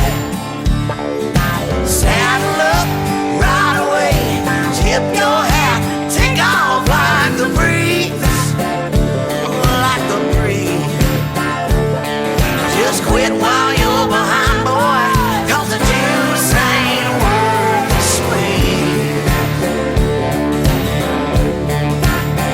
Yeah, just admit you picked a lemon and the juice ain't worth the squeeze. Oh, it ain't worth the squeeze.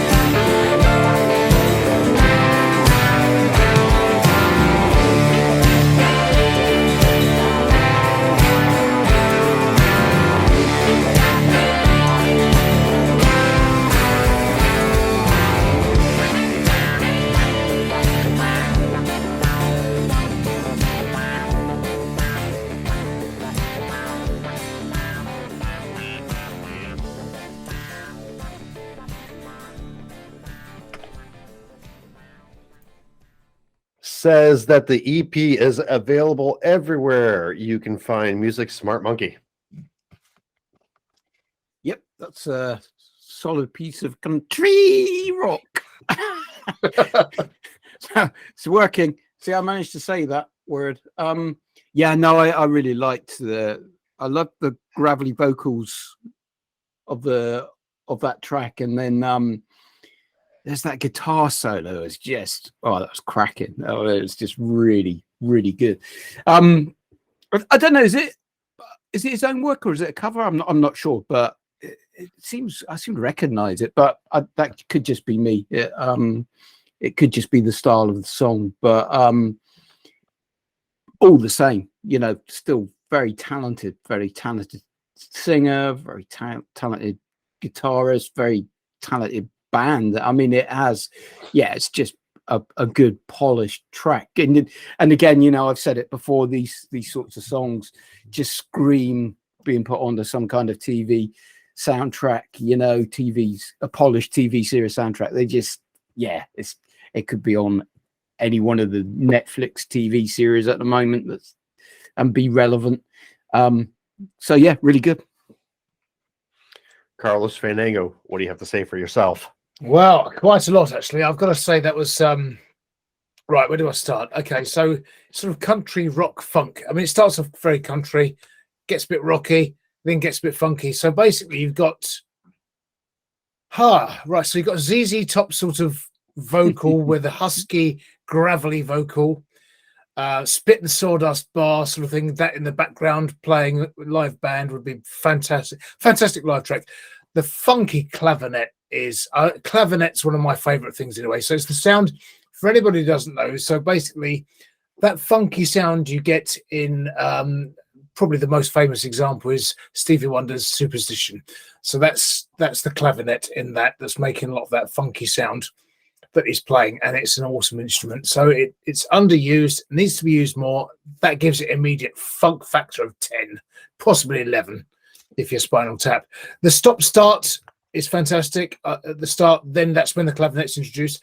The production's so on point. It's unreal. It's basically when instruments, it builds and builds and builds. You've got the horns coming. So the guitar solo is awesome. That comes in at the end of the guitar solo. That's when the horns introduce themselves, and they don't overpower it. They just come in subtly, like a Stevie Wonder sort of track. And then you've got this at the end of each phrase. So they're doing a sort of call and response thing. Fantastic. And lyrics, they tell a story like all country music does and build a picture. It's got a bit of sass to it. The closest thing we've had so far recently to this is Soulviver, Carolina Country Blues, because that was equally, I mean, that was more like the Eagles, but it was sort of slightly funky, very good, polished production. I loved it. I've forgotten how much I like this track. It's brilliant. Really Yeah, cool. It's funny how many, because I'm not the hugest fan of country, but it's boggling that that you, Carl, has found so many great country songs. This one I was kind of like all over the place with, just like what you're talking about, right? So the clavinet and the horns kind of remind me, we talked about it before, like George Clinton and the P-Funk All-Stars, so we're getting into like funky psychedelic music and everything like that, right? But to me, the core of the song was if Kid Rock and John Bon Jovi were like drinking together and they were like, let's make a song, then I think that's something that we would have ended up with there, because it definitely sounded very Kid Rockish, and definitely at the beginning with the guitars and everything like that sounded like John Bon Jovi. We talked about the song before, Dead or Alive, especially because that's the most recognizable one. But if you get that clean guitar sound, right, with the ring and the riffs going and everything like that, like it's so well put together. So completely agree with you on Survivor as well, because you could compare it to with Leaving Fort Jackson. I don't remember who the artist was for that one exactly, but Eddie O'Hare, that was. Yeah, Eddie O'Hare. So but like, wow, like I'm kind of blown away. I am blown away that we've listened to so many good country tracks here, and this one I really have to give it a lot of credit, because Stevie Wonder, Superstition, George Clinton, P-Funk All-Stars, right? This kind of like very groovy psychedelic feel to it, along with the John Bon Jovi feel to it, and and the Kid Rock feel to it as well, brings it to a completely different dimension. This is like funky country. You know what I mean? It's funky monkey country. It is. It is Very much so. I'm just saying, I really, you can't help but be in a good mood after listening to that song. It's got sass, attitude, and it's a driving song. It's a bar song. It's just great, really good. Could be used in a Tarantino film in the back of a bar and brawl type scene or something. It's just fantastic. I also, no, what was that point I was going to say? Because you said something just then and it made me think, oh yeah, of course. I've forgotten what it was now. It's gone. Now I went down the Tarantino avenue. I completely lost my train of thought. But Sons of Anarchy again, isn't it? And bikers and kind of like it. Yeah, definite biker track. Yeah, very good. Yeah, I love it. I forgot. I think that's what it was. I'd looked up on Google just to check if this was an old song that's been covered, but I think it is Cole Nichols' song. It might have a funky, familiar feel because it just alludes to a few different sort of styles of music, maybe perhaps. Which is nothing wrong with that, is there? I think it's an original. No, there's nothing wrong with that at all, and it's good to do that. It's good to have. This is what I'm always mentioning: is that if you can make a song that's new but familiar, that's half the battle, because people can connect with it because they know where it's coming from. Well, case in point, I was talking with an older friend. We were talking about collaborating, and I did a couple of music videos for him and everything like that. When I still had the production company going, and I told him, why don't you do a couple of tribute songs? Do a couple of covers for the artists that inspire you, and do some possibly like newer material based on those styles. And he was like, no, I'm never going to do a cover. And I'm like, but why not? Why wouldn't you? You know what I mean? So even if it were a cover or anything like that, then you still make it your own by putting your own style kind of like into it. So by all means, do a cover. Some of the greatest bands out there are cover bands. There's a Metallica cover band that's doing very well. There's a Beatles cover band that's doing absolutely fantastically. So it never hurts to do a cover, even if it were one. But if this ends up being like, the completely original song, then this is absolutely artistic talent at its purest, because there's a lot going on here. To make a song of this caliber with all the different elements in it is just absolutely fantastic.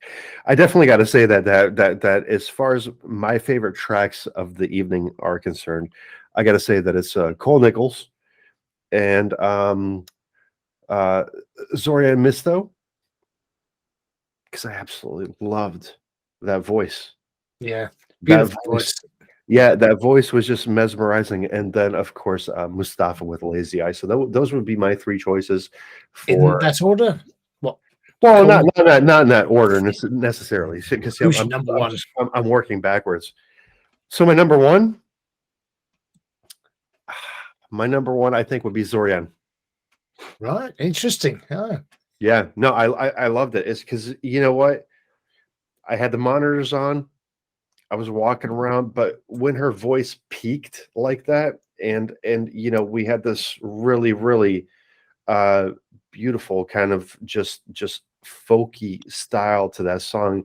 I do believe that song does have a place in history, whether it just be one, as said before, whether it just be in the Ukraine or whether it be transitioned worldwide. I do believe that song is going to have a place in history. So now it'll be a tie. Seriously, it's going to have to be a tie between Mustapha and Cole Nichols here, because both of those songs, if I take production quality into account, then I'm going to say that the second favorite will be Cole. But if I look at it from a perspective of entertainment, then I'm going to give them a tie. But production quality, just not knowing if Mustapha is going in the direction of the Gorillaz, and so it has that muffled kind of sound to it, then it'll definitely be Cole. And how about you, Rob? What's your top three?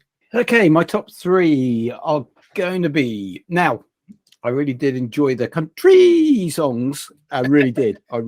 So Cowboy really, songs. We'll fix your Tourette's sooner or later, Rob. yeah. Don't worry about it. We will keep pumping money into it. We will get you healthy, brother. Yeah. No more C-bombs. They were top quality songs. But for me, my top three, number three is the Napiers, All About You, just because of that lovely retro feel it had about it. Really enjoyed that. Ocean by Jazz Cash, just to me, was just a cracking commercial track. It could be being played on the radio today, and I'm sure it'd do really, really well. And those vocals were just fantastic, and the whole production quality of it was just beautiful. So, you know, that's my number two song. But for me, number one, just because I fell in love with it the moment I heard it, and it visually just got me, was Mustapha and Lazy Eye. And then when I went and then put it to that video, I fell in love with it even more. And the more I hear it, the more I fall in love with it. And drum roll, please. The Carlos Fandango, your top songs of the evening. Well, I think this is one of the toughest choices yet. It's close contenders because Mustapha, it's not my normal sort of music, but I do like the oddness, quirkiness, and strangeness of it all. And I found it alluring, and I kept listening to it. So that was a close contender. dEBERk, Insomnia, because of the Leonard Cohen-ness and the lyrics, was a close contender. Viter, the Ukrainian folk song, was a close contender because of the beauty of the voice.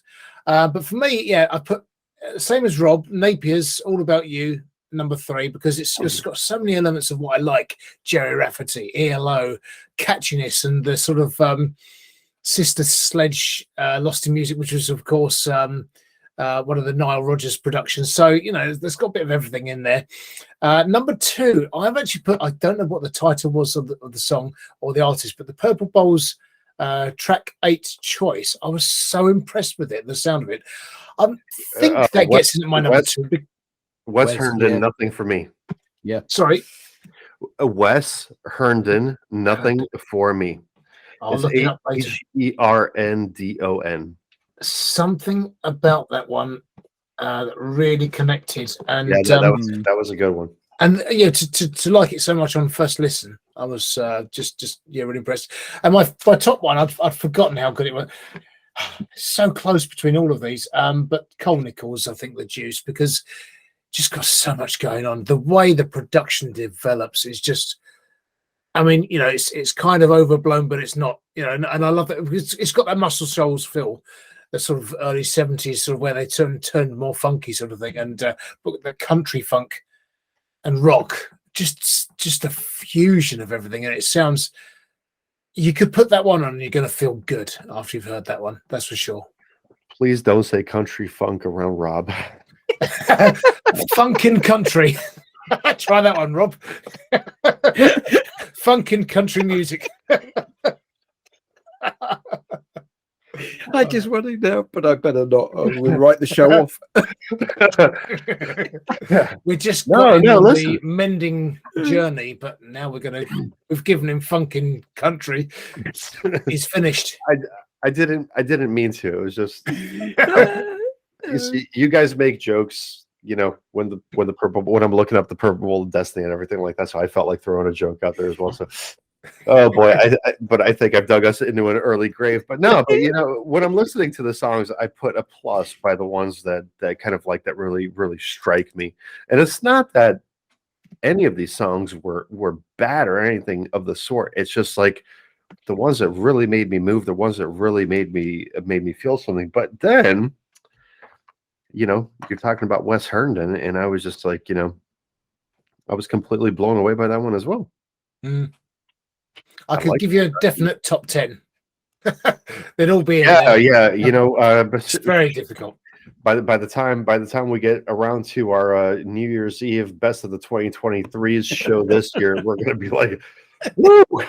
That'll probably be the marathon. That'll probably be the marathon because we're gonna have a lot of good stuff to listen to here, and definitely. Sorry, it's plenty to play on the radio station, that's for sure. Oh, absolutely. These guys are going to be heard. All 10 of these deserve to be heard.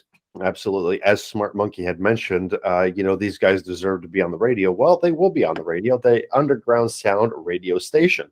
So it will be 96.1 on the FM dial in eventually 96.1 on the FM dial in Pinellas Park, Florida, heading over into Clearwater and St. Petersburg.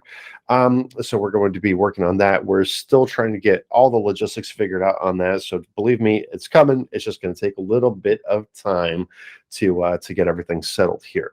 Other than that, when the internet portion of the radio station comes up, that will be up on usundergroundsound.com. We will have different blocks of music going on for that. You'll be able to catch a lot of the mainstream artists that you're familiar with, along with all these underground artists. And sooner or later, this radio station, I believe, will be filled with nothing but underground music, unless we're going to be talking about, like, let's say the Saturday Night Dance Party, because we still have yet to find like the awesomeness of the hip hop music that's going out these days. But I don't know if that's going to happen because of the I think, Rob, what do you think? Do you think hip hop and rap is kind of like a bit of a dying art form now? No, I think everything has its moment, and it peaked, and now it's just becoming mundane, but it will come back. It will cycle around again, and it's up and coming artists that will do it the justice it deserves by going back to the good old fashioned style of hip hop. And we will probably find one of those artists on here more than you're going to hear it on a commercial radio. And when we do, other people will sort of go, "Oh, that's a great sound. I've not heard that before." And you're thinking, "God, that's the way it always was. That's the way it should be," you know. And it will have its moment again. And someone clever will reinvent it slightly and make it even better. And yeah, at the moment, it's just stagnant. It's too easy to make, and it's just that's what's killing it. It's too easy to just churn this mundane stuff out. I'm hoping so, because 60,000 songs per day are uploaded to Spotify. Was it per day or per hour? Because I see, I'll have to look that one up again. But the whole thing is that there's so many tracks uploaded every single day, and I have to think that a good portion of those are hip hop, because hip hop, makes it into a lot of these categories that they don't even really belong in, because I think that people are just trying to promote as quick as they can, Carl, because you know more than I do, because you really scour through all of this stuff and listen to it. So yeah, I mean, I am actually, although it's not the genre that I particularly like, I do scour and I do listen out, and if I do hear something that's different, then you'll hear it. But we hear nothing on this show. We get very little, apart from what the Purple Bowl chooses. Then we get very little rap and hip hop, and that's because I'm not hearing anything that catches my ear, that's interesting, musical, or just different to what's been and gone before. And I did hear one that was a bit like Kendrick Lamar, and I think that's where the influences are going to come in, where you've got a very creative individual there doing stuff that's influencing rap people, so and hip hop artists. So I think that will come and it will start filtering through.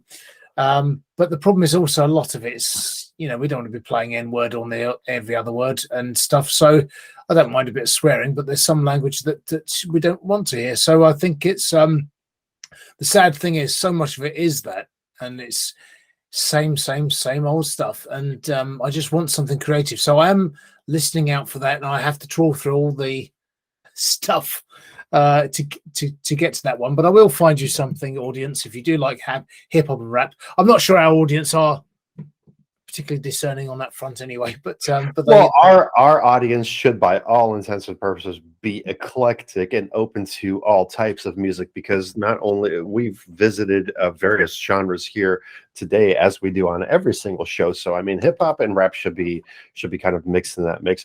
I'm not blaming you, Carl. This is like believe me, I know that it's not your forte, but I know that you're not going to leave it out if you hear something good either. So the whole thing is, I mean, we've had direct submission, which was from Roman ROMAN with Mr. Handsome, which was a great song. We had Andy and Eddie, a great group from Canada, with the song Brave. We've had Dana Joseph out from, I believe, Portland, which had just an absolutely fantastic style. Obviously, our very good friend Rookie Rogers with his music, and he's actually got a metal song coming out, which is going to be actually very, very, very cool. Reminds me of Metallica's Saint Anger album, something in that direction. So Rookie taking on like a little bit of a side project there, departing from his hip hop ways, but also the one that we found on the show was Night Mizzy at the time, which was pretty decent. And so we've had a couple of good hip hop songs, but really it's been kind of like few and far between the pop and the rock and the country, especially the country theme to this episode has definitely shown right through. And I think absolutely fantastic. So, folks, by all means, visit the video description below. Find any of these artists that you've liked, and find them, whether it be on Spotify or Apple Music or Amazon Music or whatever the links may be after you find them on the initial link. Show them some love. Spread. Go forth and spread this awesomeness of underground music that there is, and visit us at usundergroundsound.com. Find our Spotify playlist, make them your own if you like all this music here. For tonight, I am DJ X Tech. With me, as always, is Carlos Fandango and a gentleman known as Smart Monkey. Together, we are trying our best to put the us back into music. So please do like, subscribe, and share, and we'll find the music that you like to hear. Hey, good one. And don't forget to click on the bell for notifications of whenever Tom uploads new videos to do with the underground sound, which might be the full shows or the Fandango faves, whatever it might be. You'll get the notifications as soon as you click that bell. So please do like, subscribe, and share. The share part's really important. If you can share it with your friends, family, anybody you know, associates that likes to discover new music, you'll find good new independent music here. Once again, thank you for joining us, and by all means, please do, if you like the show, share it, but more importantly than that is please head to the video description below, find the links to these artists, and definitely show them some love so that way they do not get discouraged and we can keep not just the show alive, but we can keep their music alive, because there's a lot of fantastic stuff going on there. Once again, for today, we are signing off. Ta-ta. Bon voyage. Au revoir. Goodbye. Thank you.